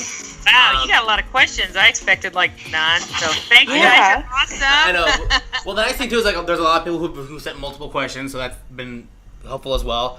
I just want to share this one message. There's a question in there, but she sent me this message last night from Kimna-Ness from Tumblr. She says, "Hi Nick, when I saw your post about getting questions in for the next podcast episode, I knew this was my chance to say hello. Some quick words. I honestly can't remember when I started following Katie on Tumblr, but a little over 2 weeks ago, I finally clicked on one of the links to your blog to the DC Films podcast, and it brought me to your channel. After the first episode, I was so incredibly happy to hear positive people say positive things about these movies that are very dear to me. Also, in my excitement, seeing so many episodes to look forward to listening. I decided to take up an old hobby, knitting. I hadn't knit for years, but started on a new scarf because I figured I could keep my hands busy while concentrating on what y'all had to say. Except, I'm only 1/3 done with it, and just finished episode 15 about the Justice League Heroes trailer breakdown this morning. LOL. All to say, I listen quite frequently and enjoyed every episode. So I had meant to finally make a comment on YouTube or say something to say thanks to everyone a part of this podcast, but the I think she means the stars align, and I got extra incentive to reach out. After a long time thinking of what to ask, I'm very curious as to what everyone's opinions are on DCEU Lex Luthor are. From reactions to Jesse Eisenberg's casting announcement, to see his interpretation on screen fulfilling Zack's vision of a different kind of Lex, the comparisons to old versions, both cinematic ones or in cartoons and comics, and hopefully discussions to dissect his unique dialogue, motivations, and what everyone would like to see from him in the future of this universe. Okay, now that I've typed that out, it's less of a question and more like a topic for an entire podcast episode. It stemmed from the existing episodes that had a broad discussion on Henry and Superman, Ben and Batman, and females in the DCEU. If you'd like to keep Lex in the queue for an upcoming episode, please by all means. Another question is, how did you all meet? Are you, Nick, the connecting tissue between all previously strangers online? I know this is Yep. a lot of time on our hands. No, You are. thank you for sending this out. Who reached out to whom first, and how did DC Film Podcast come about logistically, other than everyone's passion needing an outlet to just talk? I was floored by the diversity when I first tuned in, and I applaud your hosting skills in getting people from different continents to chat at once nearly weekly. Well, thank you. Katie's approach to fandom is as mine. Be excited about what I love and look for others who do the same. Negativity exists, but you must actively ignore it or it will exhaust you. She's a delight to listen to. I hang on Danielle's every word and especially appreciated her perspective on the Clark and Martha's phone call scene in the VVS Ultimate Oh my god! Edition. Woo! I understood there was subtext to what Clark was saying, but I never truly analyzed it until her articulate explanation about how he's measuring his own ambition. So well said. Same here. Same here. See, Kim and I are like soul buddies. I'm like, oh, I know her. Oh, wait, she follows me. You're awesome. I love you. Yeah, and then she has some nice words for everyone else as well. I like her. And she says, for Fatma's bewildered and burning love for DCEU Aquaman, and by extension Momoa, is as relatable as it is hilarious to hear about Sam Girl. Sam. I can't wait to see her. Yep. I can't wait to see her excited for Aquaman as it approaches. RTM is always incredibly well spoken with good points and trying to keep the discussion on track. So I'm always silently urging him to interject more often. Not a slight to anyone else, of course, but please let him know as a listener. I do hear his attempts to speak in, and in turn appreciate when someone else go ahead. Jean provides wonderful insight and proves you can be a fan at any point. It struck me how Batfleck was her first cinematic Batman, but she's clearly so knowledgeable on the characters. Lily, I relate to because I too saw Man of Steel when it first came out, but some switch was flipped during the 3-year gap between movies for me, and now my blog is overwhelmed with DC constantly. She's quieter during the episodes, but with the full house. But I appreciate her input too. Amber, I believe we met in episode 10. She's also a newer fan, who couldn't react to the Affleck casting because she hadn't seen Man of Steel yet. But now very much in the comics. I hope she comes back in future episodes. Well, hopefully we'll get her back soon. It's a matter of availability. She's like, I'm so sorry. I always do that and I babble on way too much. So I apologize for the essay you have to sift through in the morning. Please somehow paraphrase it all. Anyways, happy recording. And please know you guys have a listener eagerly waiting for the next DC Films podcast episode. Well, every listener, we love essays. Please send as many essays as you want to send. Oh my gosh. Essays are wonderful. Yeah, so she sent that to me last night. I have to say thank you so much for sending that. For you to take the time to send all of that, we really do appreciate that. So there were a couple of questions in there. I'll get to. We'll do the DCEU one a little later, but to kind of answer, probably for people who are curious and maybe don't follow us on Tumblr or don't exactly know the story of how we all came together. So basically, it all kind of started from when Katie and another follower of ours, or person on Tumblr, Cassidy, all did the Batman v Superman Ultimate Edition commentary back in March. And yeah, that was your fault too, because you were like, anybody want to join me on this commentary? And I'm like, oh, me, I'm going to talk about things, and talk about movies, talk about Batman, you know, yeah, I was really excited, so. And that came out of, like, I've been doing my YouTube videos for a few years now, and, like, my favorite videos to do are the ones where I talk about the DCEU, because those are the ones I'm most passionate about. So with doing the commentary, that was so much fun, and that really opened the door for what kind of became the podcast. And then when Kate and I did the Man of Steel commentary, it was so much fun. And then in the midst of all that, I'm like, why don't we just talk about the stuff like on a weekly basis? So I was like, kind of the same thing. Like I asked everyone, like a bunch of people on Tumblr, I was like, hey guys, like I think I'm doing a DC Films podcast. Is anyone interested? And a bunch of people lined up. You know, like Lily being one of them, Artyom, Jean, Katie, of course, and we've gotten some more people along the way. Like Fatma came along like midway through. Danielle came in a little more recently too. Amber came in for one episode so far, but we all kind of came in together because again, we all for the most part follow each other on Tumblr. I've been following Katie and Danielle for I can't even remember how long now. I feel like we've all like been aware of each other at least since like just after Man of Steel. Mm-hmm. So I guess that's kind of where all came from. But and I'm glad we did this because now I feel like a lot closer to you guys in that way, and that like I don't feel like it's just like a virtual thing that we do have the time to do this together. Like even though we're not in person, but it has to be a little more personal in that way that we can come and do this together. Yeah, and I cannot count the number of times after we've finished a podcast that one of you has said, oh my gosh, it's so nice to sit down and talk about this stuff with other people who love it too. So it's a good thing. Mm-hmm. We need to be able to share our love. Yeah, so again, that's why I always thank you guys for doing this with me. It's always so much fun. And I'm glad that we created an environment to where we can all kind of be ourselves and just like let loose about all these things that sometimes we have to like keep bottled up because the people in our lives will probably lose their minds if we talk about the DCEU all day.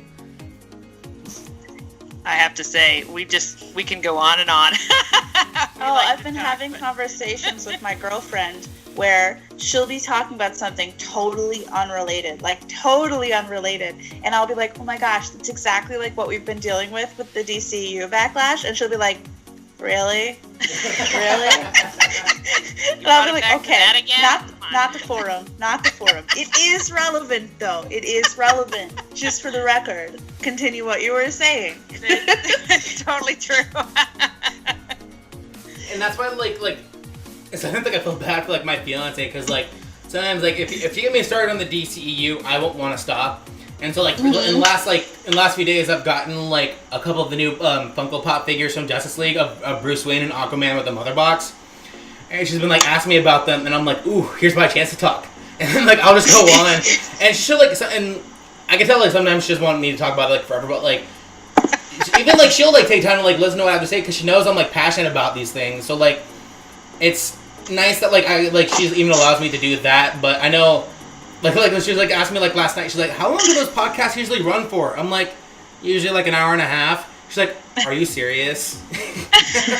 What do you guys find to talk about that long? My husband says, oh, you'd be surprised, honey, you know?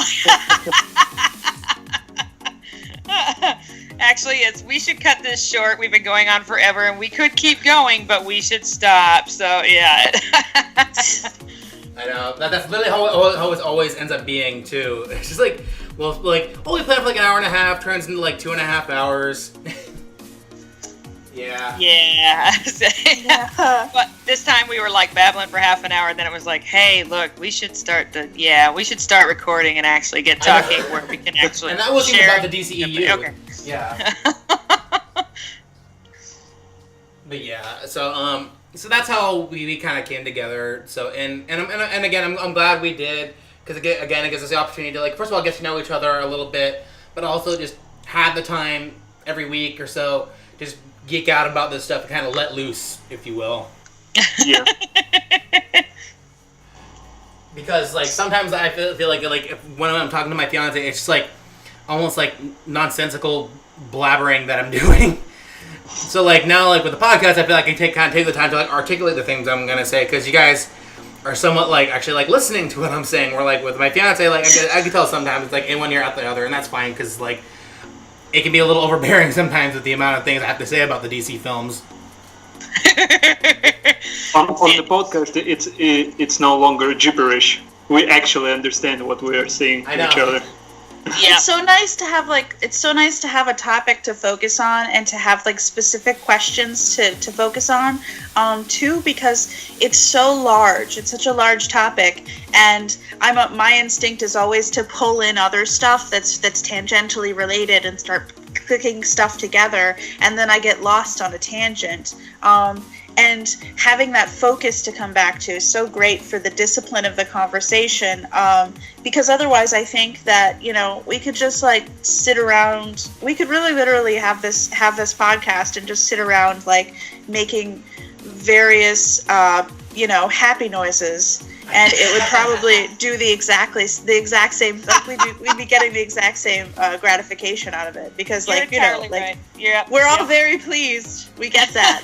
But like, what are the details of that pleasure? Yes.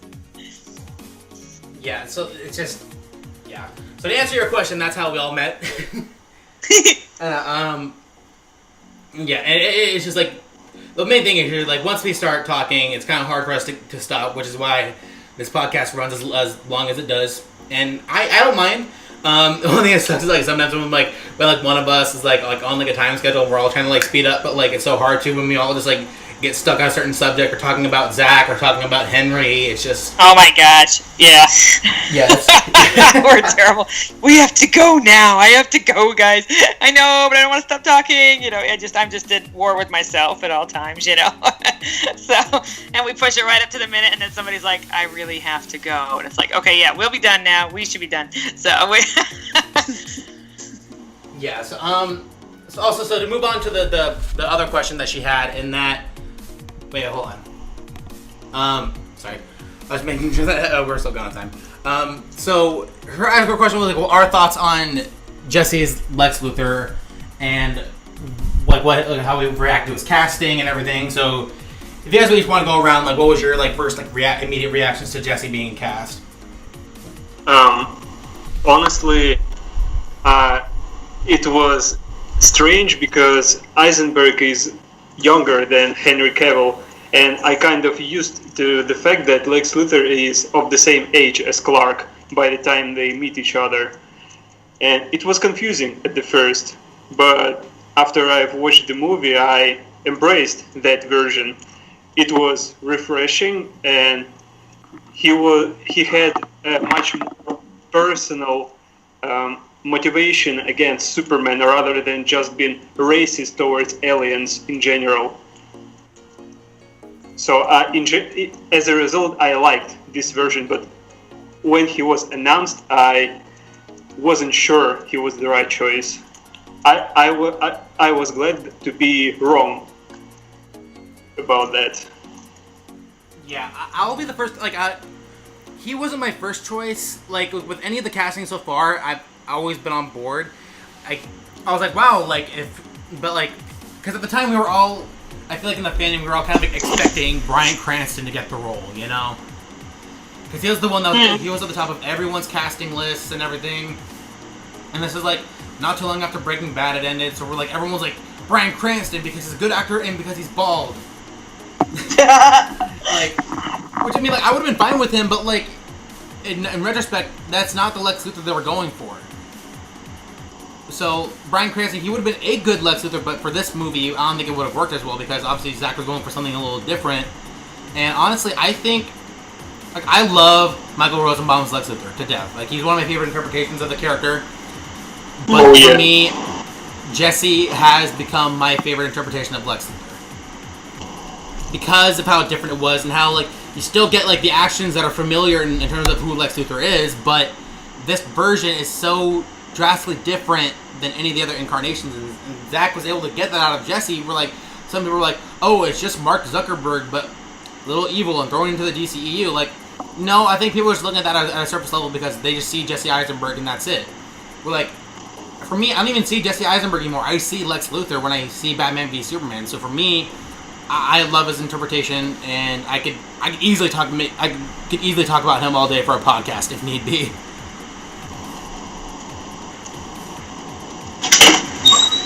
So, okay. Yeah, Go ahead. I'm surprised by how completely we've sort of dodged him up until now.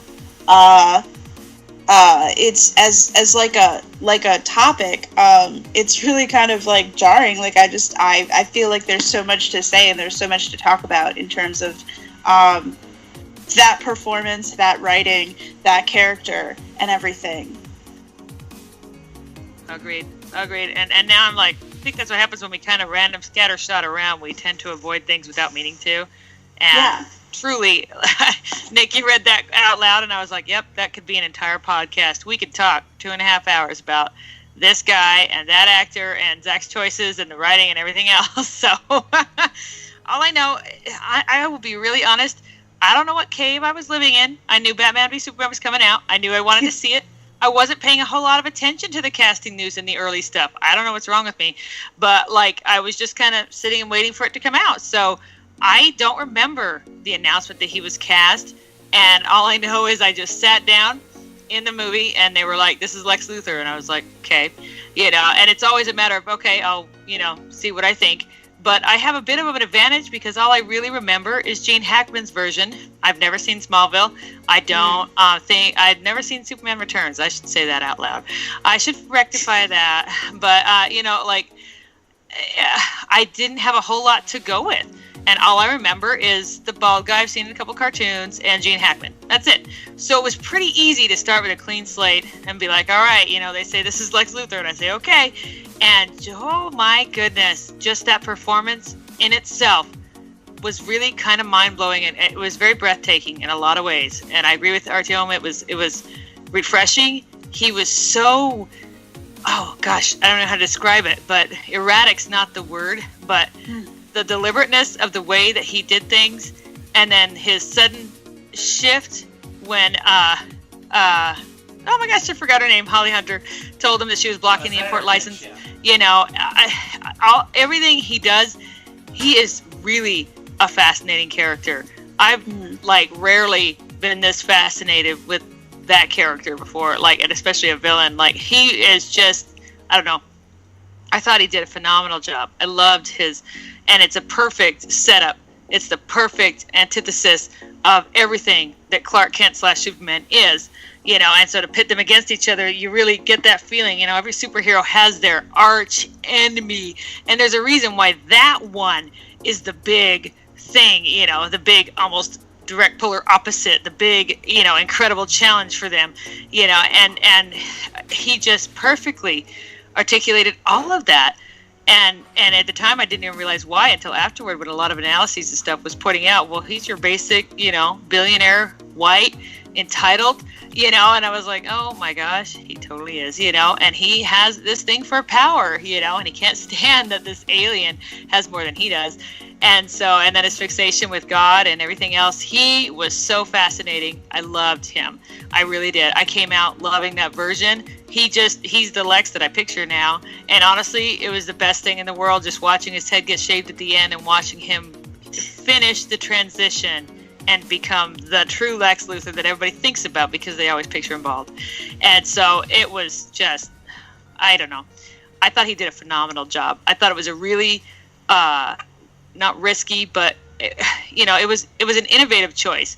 It wasn't the standard. It wasn't, well, who can we pick that, you know, can act bad and look similar, or who, you know, fits everybody's basic idea of who this guy should be. You know, no. They went way out of the box, and they've had some blowback from that. And I have a good friend who she loves DC, and she's been, this is a different friend, not that other one, who, you know, she's been raised on DC. She adores it, but she can't handle this version of Lex because he's not like the one that she's always had in her head. You know, I get that. I respect that. She just doesn't like it.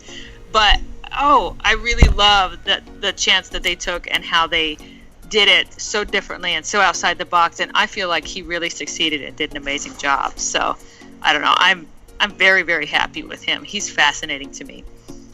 I mean, and to address, like, sort of, like, the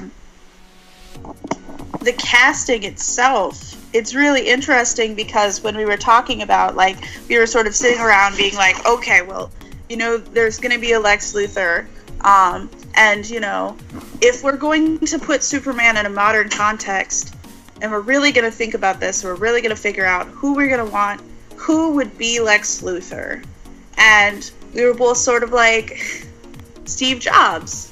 Like that's what we picture when we picture our modern Lex Luthor. He doesn't look like the CEO billionaire in a suit that you expect from the cartoon depictions. He looks like Steve Jobs to me, and not like Steve Jobs personifies evil in our modern generation, but like that's what I wanted a Lex Luthor to look like, and I think I felt that way mostly because the more approachable and safe Lex Luthor feels, the more scary he is to me.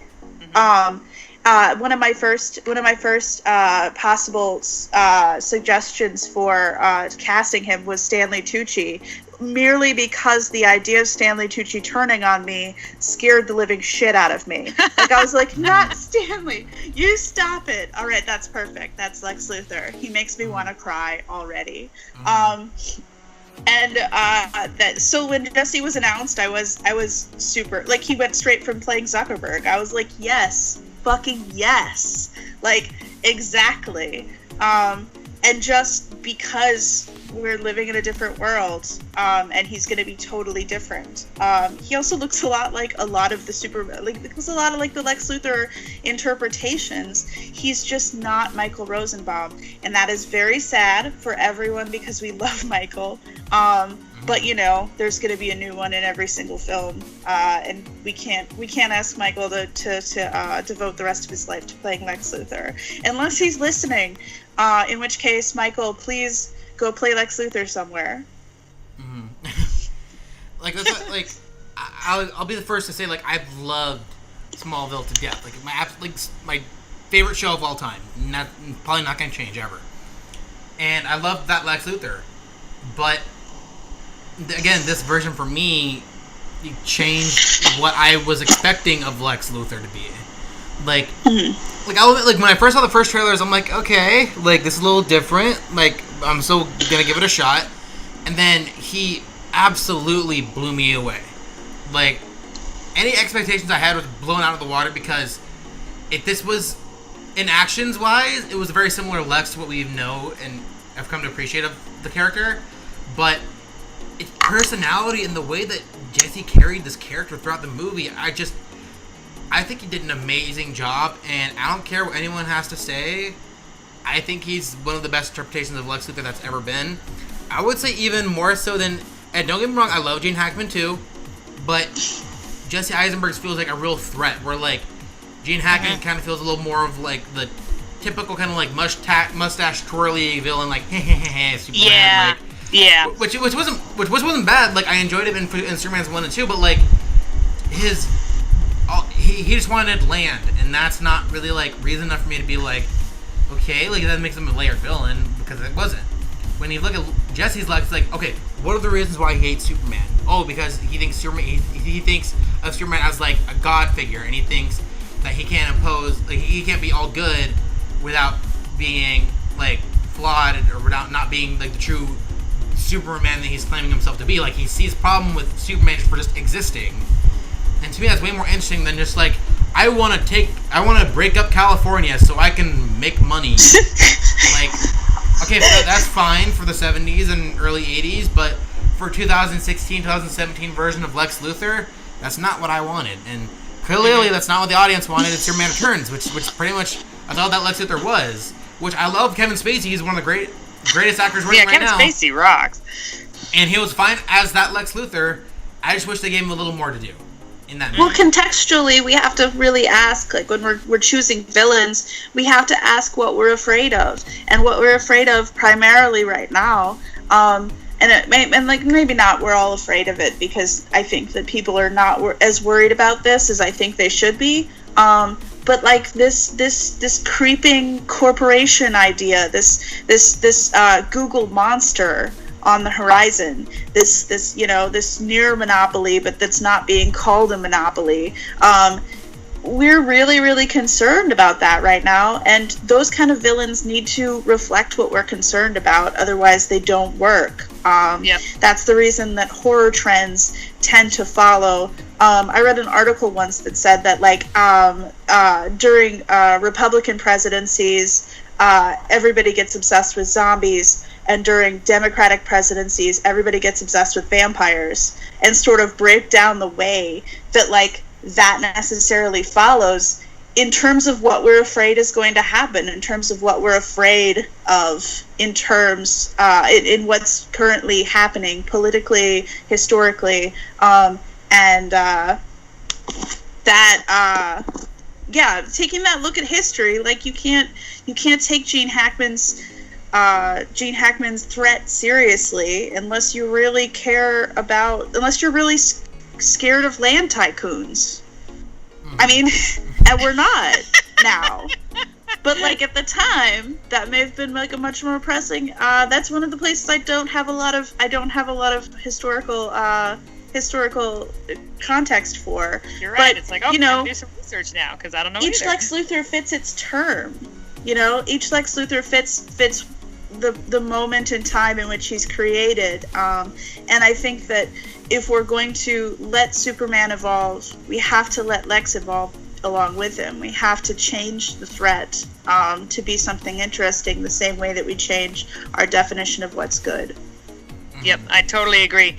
And truly, especially the BVS Lex, like, you're right, he is exactly that. And the ability he has to just take a congressman and, like, put him in his pocket, to turn the tables on him so fast with the we can work together, now you do what I say, you know, including eating a Jolly Rancher, you know, even just the camera work of that scene shows like him sitting and down below and the congressman up high standing, and then it shifts, so by the time it's done, he's in a higher position, force feeding a Jolly Rancher to this guy, and it's very obvious who's in charge of who. That happened in a conversation.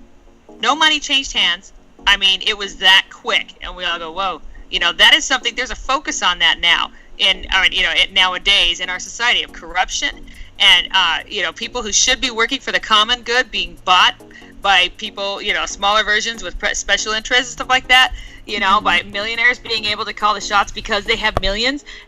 This is exactly what we are focused on and worried about right now, and he encapsulates that perfectly. So, I love that you nailed that. I never thought about that, but you're right. That's exactly it. Oh, he's great. I would like to correct myself. Apparently, Jesse and Henry are of the same age, but I swear to God, Jesse look much younger in the movie. Yeah, he does. Yeah. I guess. And I think that's also... Go ahead and finish. This is what plays into his advantage, because a younger Lex is much more ambitious, because he doesn't have everything still, so he still have things to look forward to, and this is exactly what makes him so scary, because he's pretty much almost a kid with huge ambitions and a lot of power to do so. I think your point about his youth isn't out of left field, though, because I did think when he was cast that he was especially young. And like I was expecting like, a fathery, grandfathery Stanley Tucci sort of like, on someone top of the world, got there a long time ago. Yeah. Or dominatingly paternal, at least, like someone who made you feel like, oh, I for some reason feel really safe with this person, and that is a bad instinct. Where the hell does that come from? Yeah. But yeah, no, I think that it's a good observation. It is. And instead, they gave us the youthful Lex. I'm sorry I cut you off, but he's so young that people don't really view him as a threat. He's too young. I mean, my gosh. What kind of power does he really have, Oh, my. Quite a bit. So, yeah. Sorry, go ahead.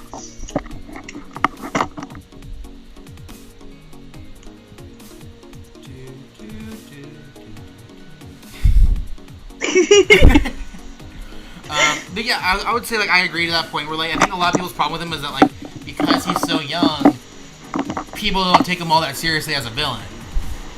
And because I think also people just can't get it out of their head that it's Jesse Eisenberg playing Lex Luthor, that it's just like, oh, well, I can't see anything but Jesse Eisenberg, so therefore it's a bad portrayal. Which, Could Jesse Eisenberg not be Lex Luthor, though? Like, that's the interesting question that brings up. Could Jesse Eisenberg not be Lex Luthor?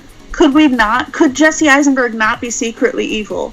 I feel like Jesse Eisenberg is confused by this reaction. I feel like he's like, of course I could be secretly evil. I feel like he would have this conversation with us. Because of course he could. He has the capacity.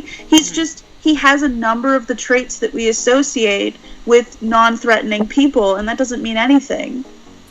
You know, him being non-threatening was immediately thrown out the window the minute he turned that congressman the first time I watched it. I was like, oh, this is somebody to be, dealt with. And then she told him that she was blocking his import license, and his whole face changed right there, and I swear, I thought she was dead right then. It was like, holy crap, she's going to die. He looked really menacing, really fast. And it was like, I don't was dead like right this then. guy. Yeah, I know. Well, know she it was yet. exactly. But I honestly thought he was just gonna murder her right there in that room. His face changed so fast, and he looked really scary. I was like, it didn't matter what you. Suddenly, it was like, this is a dangerous person. And then, you're right. He killed her and a whole lot of other people. Mercy Graves, everybody, and everything in the Capitol building. No. If you watch that movie and you come out thinking he's unthreatening, or you just can't view him as Lex, you can't view him as a villain, you weren't taking stock of what he was doing. Oh my gosh, did you see what he was doing? Yeah, he was threatening. How did Trump really get fast. elected? I still remember how literally almost everyone gasped during that scene of explosion. It was just so all of a sudden and unexpected from this kind of Lex Luthor, but oh my god, he actually did that. Yep. It's always the jar. It's always the jar. Because she looks at it, and the whole crowd gets quiet because they know something's weird, but they're not quite sure what's going on yet. And then she looks at it again while she's trying to talk, and we're all like, what? And then she turns it, and the minute anybody ever recognizes the label, I have heard gasp, I've heard, oh my gosh. And then I heard one guy go, oh, you're dead. He knew it, where he's like, you're dead, you're so dead, He's the same one that reacted when the Batmobile crunched off of Superman's leg, but he was very fun to watch a movie with. But it's really cool, you're right. The audience reaction to that moment, oh my gosh, it's very, very, very impressive. And he's not even in there for that scene, but that villain was beautifully, that character was set up as very threatening, and I thought Jesse did a great job conveying that. I guess I'm just surprised. He comes off as so harmless and his tiny little, talking and stuff like that, and it's perfect because he does lull you in and make you think that, you really have the power in this situation and this discussion, and then it ends and you go, wait, what just happened? Something shifted somewhere. No, this is bad. And so, yeah, I thought he did great. What was great about this scene also is that Lex Luthor pretty much got into Superman's head without Superman knowing that it was he's doing, and Superman started questioning himself. And this entire dialogue with Lois on the balcony, Superman was never real. These thoughts was all of Lex's doing, and this is what he wanted for Superman to start thinking about. He wanted to make him doubt himself, and he managed to do this. Yeah, the Insidious. Oh, sorry.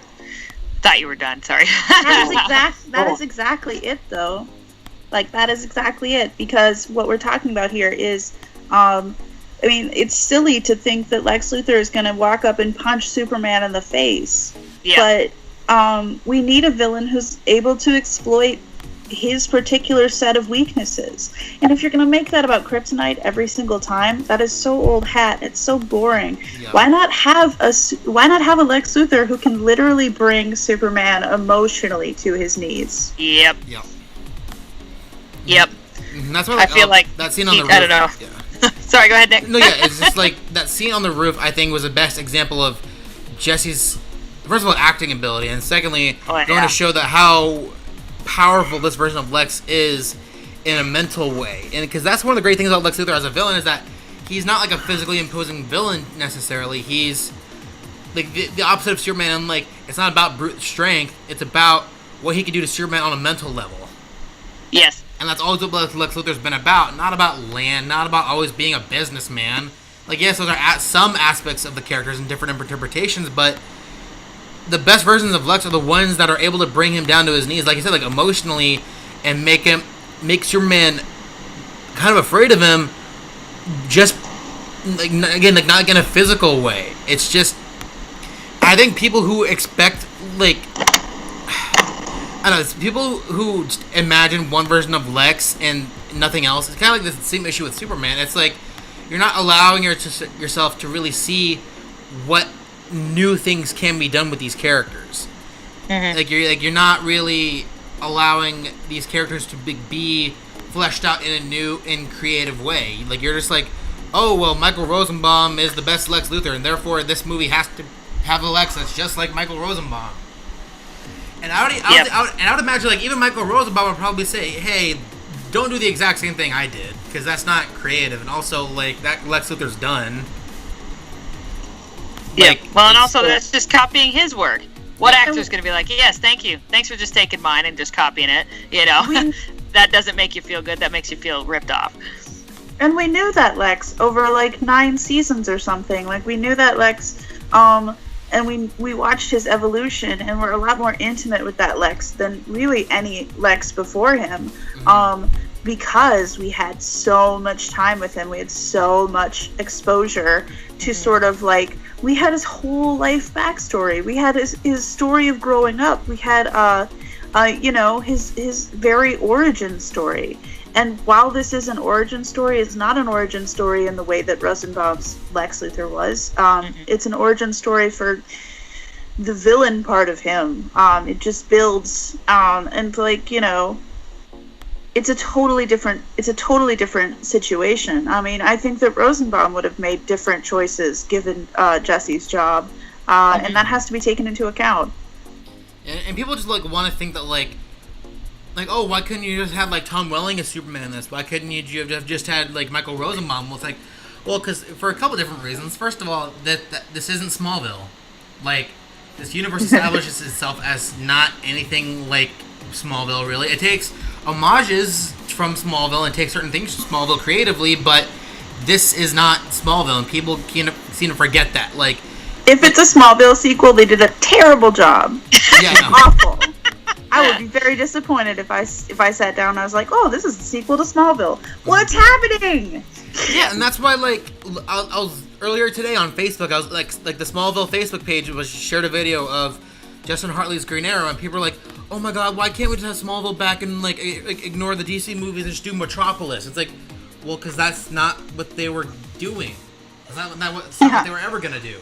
Like, they made a small, like, a Superman origin story on TV. That was the goal. The goal wasn't to beat this franchise to death with the same story for 15, 20 years. Like all the actors want to do something different creatively by the end of it. Like, Tom Welling, as much as he loved the character, was ready to move on from Clark Kent by the time the series ended.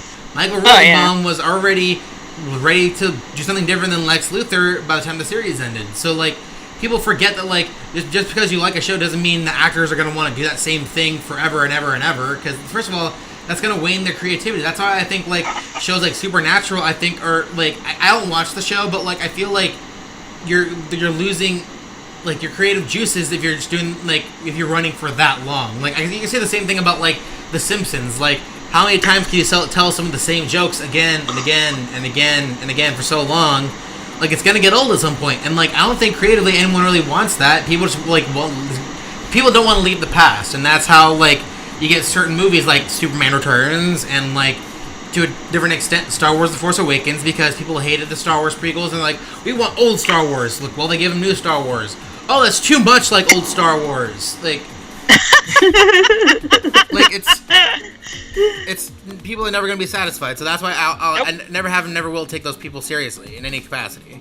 Yeah, and that's why I just applaud WB going, you know, this is what we're doing. We're going to stick with it, you know. We're not going to course correct and suddenly start over or, you know, suddenly try desperately to make it something it's not. At least I hope they're not, and I'll hurt them if they are, because this is what it is, you know, and it's new and it's different. Not everybody loves it, but you know what? A lot of us do. So thank you for sticking to your guns. Just go ahead. Give us this universe.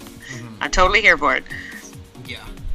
Yeah. Nick, since you brought up the rooftop scene, I just got thinking about how Superman being in fear of Lex Luthor on the rooftop makes so much more sense, because he knows that he was responsible for that explosion, so he realizes that Lex Luthor has no moral restrictions on himself, and he's willing to do literally anything to reach his goal. And I guess that this is why it hurt.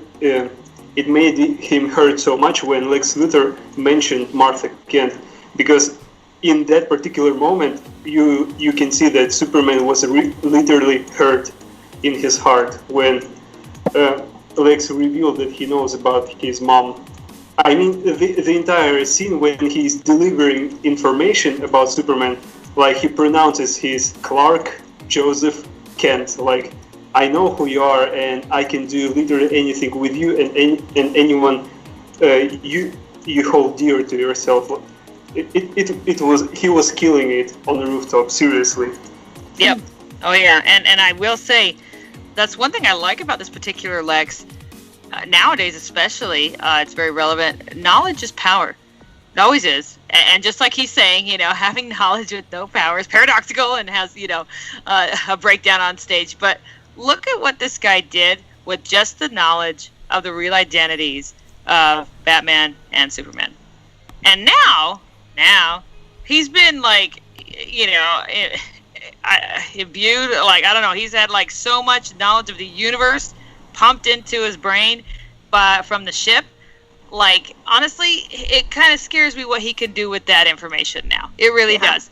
Which is why I really would like to see, now that I think about it, I'd like to see Man of Steel really work on the Lex Luthor arch villain, arch nemesis of Superman, and see that really go at it, because he has so much knowledge, and the way he uses it is just horrifying.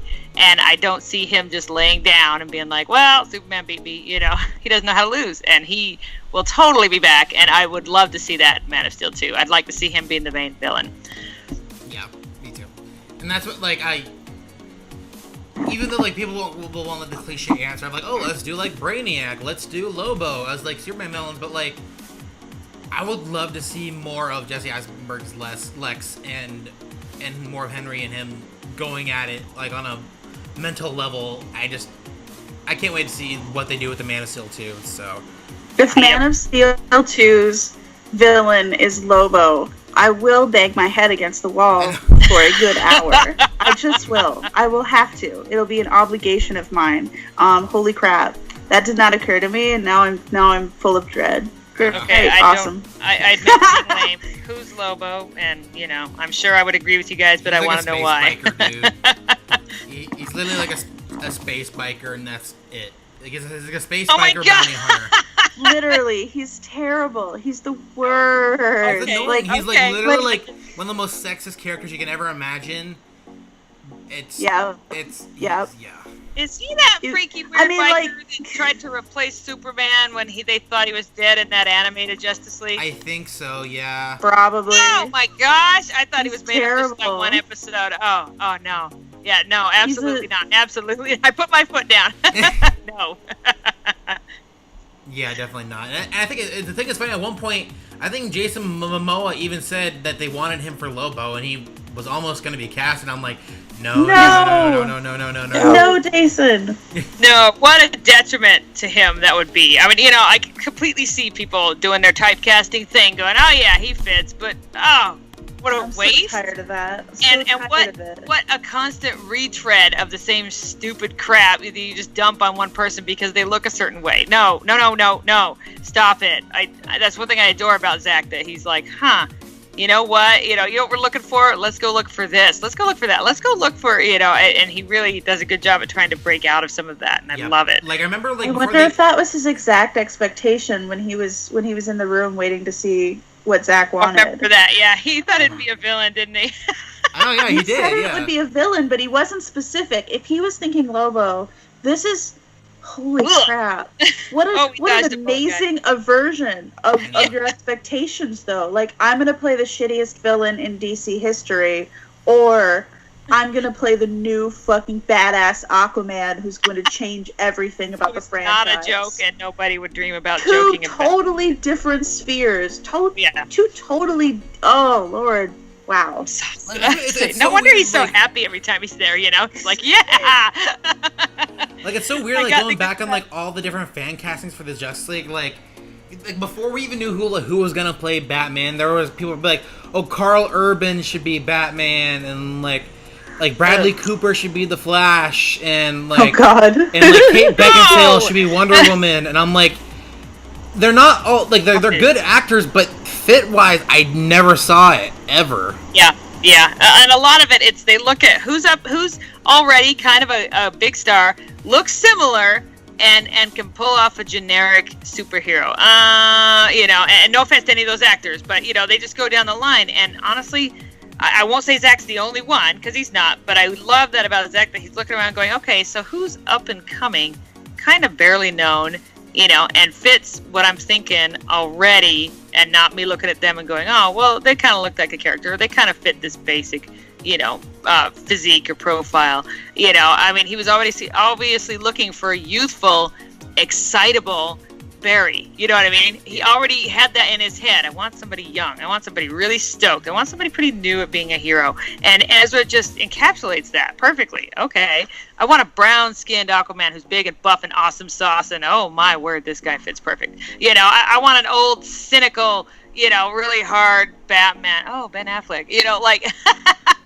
I think he spends a lot of time looking around, and like Gal was almost, I won't say she was completely unheard of, but she was very low on the radar.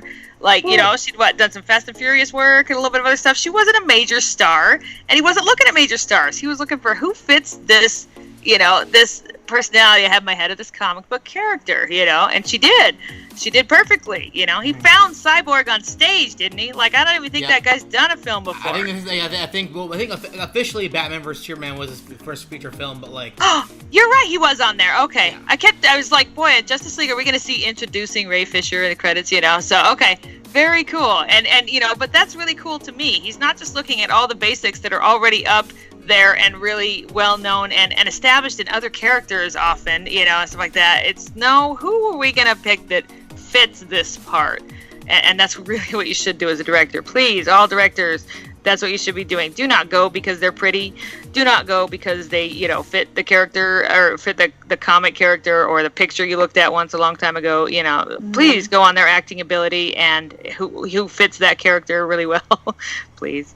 Honestly, I didn't even know who Henry Cavill is until Man of Steel. Me neither. Yeah. I had no idea. I'm so glad that Zack Snyder introduced us to this actor because he's amazing. Yes, and I completely agree. I love him. And then I was like, oh, okay, so he did that kind of stuff before. Like, he's done some stuff before, but again, he was not high up on the radar. I had no idea who he was. I think Ben Affleck is truly, like, of the Justice League cast, the only star that was famous beforehand in the entire cast. Because, like, I mean, yeah, you could say, like, to a lesser extent, like, maybe, like, Jason Momoa, people knew him from, like, Game of Thrones, like, Khal Drogo and all that stuff, but, like... See, again, he's known, but he's not extremely well-known. He's not a household name. He got bounced off that series super fast, too, though. They were like, oh, well, we've used all the shots of Jason Momoa we can possibly use because he doesn't have any lines, because he doesn't speak. He's pretty, and we've taken all the pretty shots, and now we don't know what to do with his character, so we're going to whack him for angst, you know. At the very least, it was reversed, and they whacked, you know, the male for the female angst, but still, you know, yeah. you guys are lucky. I just barely finished that season of Game of Thrones and know what you're talking about. Otherwise, I don't even watch it. I somehow got filled in on that. Tumblr is very educational, so... other people's interests, I'm like, oh, okay, didn't know.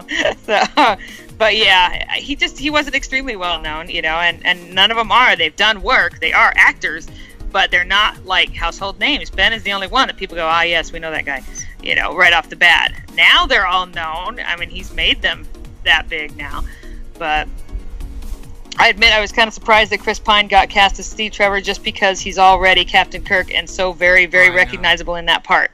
You know, and I was delighted with what we got. Just absolutely delighted. But I was surprised that they went with somebody who was as well known as he is, simply because they tend to shy away from that after a while because they don't want people looking at it going, ah, yes, it's Captain Kirk. His performance was fantastic, but my sister still called me and said, why was Wonder Woman making out with Captain Kirk? Dang it! I don't know. Carry. Yeah, you got to be careful of that. It was a questionable decision that I think paid off, but apparently not for some people. Did. You know, well, I think it paid off, but you're right, and you can't do that with all of your actors, or you have serious issues. You know, and I don't know, it could have bombed terribly. You're right, it could have, but he did a good job. Yeah, he did. Carried it nicely. And it paid off. Least, yeah. All right. So I think that was the last of the questions. But this has been a lot of fun, and thank you everyone who sent in questions, and for Jean who sent in your question. Thank you. This was a lot of fun. I'm glad we got to talk about all this stuff and dealt with the Ben situation and started a conversation about that here. It's going to be an ongoing situation, I imagine. So I imagine this isn't going to be the last time we discuss it, but I'm glad we were able to at least get that. Have that conversation and start to talk about these issues in a real way that wasn't just we're forgetting about these issues because we love him as Batman, but again, real life happens and these issues are rampant in today's society, and it's a sad truth, but it is what it is. But I'm glad that we were able to discuss it in a way that we aren't praising Ben just because we like him as Batman. It's a weird thing to hear, I think, from this podcast specifically, but we do have to come back to, it is just a movie. It's just a movie. It is. Well, and real life is one thing and a movie is another thing. And if I have to dunk the entirety of Justice League directly into the trash in order to keep someone from hurting, hell yeah. Whatever. Fuck it. Yeah. Well, bottom line is there's no way that anybody, and I've seen it in other stuff about Joss and stuff like that, but there's no way that we should be going, but they're good at what they're due. So, it's no, that does not excuse the action. Absolutely not. It's not okay. You can be good at what you do, but you still need to be accountable for the wrong things you're doing. Being good at something does not excuse you, and that's honestly the mindset that is going on, with a lot of Hollywood and people in a power position. They're big, they're powerful, they're the boss, they have a lot of influence, and they're going to use it, and that's not this what is the thing about This is the thing about art. No one is that good. Nope. No one is irreplaceable.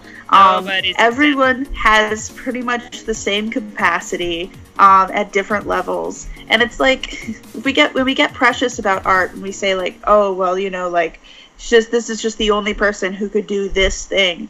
It's it seems it sounds like an excuse to me. It sounds like us just being we don't want to think about this too long. Especially when you're using it to excuse something like this. That's not okay. That's absolutely not okay. Anyway, go on. He's trying to wrap up, and we're we gotta talk more. Open it up again. All right. So I think with that being said, that's probably going to end up being it from us. I mean, we're 2.5 hours in, but... Yeah, I think we've gone long enough. Yeah. But thank you guys for doing this. It was a lot of fun. Thanks for everyone for sending in your questions. We might do another one of these at some point down the road, but I'm glad we're able to do this. But there's only a few weeks left until Justice League, so I imagine there's going to be a lot of Justice League-centric stuff coming in the next few weeks, so definitely keep your eye out for the podcast in the next few weeks, because it's probably just going to be nothing but Justice League. I think with that being said, that's probably going to be it from us. So if each of you guys want to go around and let the good people listening in where they can find you online. I'm Danielle, and I'm a Social Justice League on Tumblr. Is Artel here still? There you are. You're so sweet. Okay, I'll go first because I never do. I'm Katie, and I'm Story Advocate on Tumblr. I'm Artyom, and I'm Grey Conwell on Tumblr. And you guys, of course, can find me here at Nerdy Nick on YouTube, True Man of Steel on Twitter and Tumblr. And so thank you guys for joining me this week. It was a lot of fun, a lot of serious discussion, but I'm glad we had this talk nonetheless. And I'll talk to you guys soon. And thanks again. All right, for everyone listening, thanks again, and for everyone who sent in their questions, you guys were really, really awesome. And to Kimna-Ness, I know that's probably not your real name, probably just go by Kim, or whatever your name is. Thank you so much for your very heartfelt message that you sent me. Even though it was long, we do appreciate that. We do appreciate, when we receive messages like that. So thank you so much. And thank you everyone for listening. And until next time, have a good one.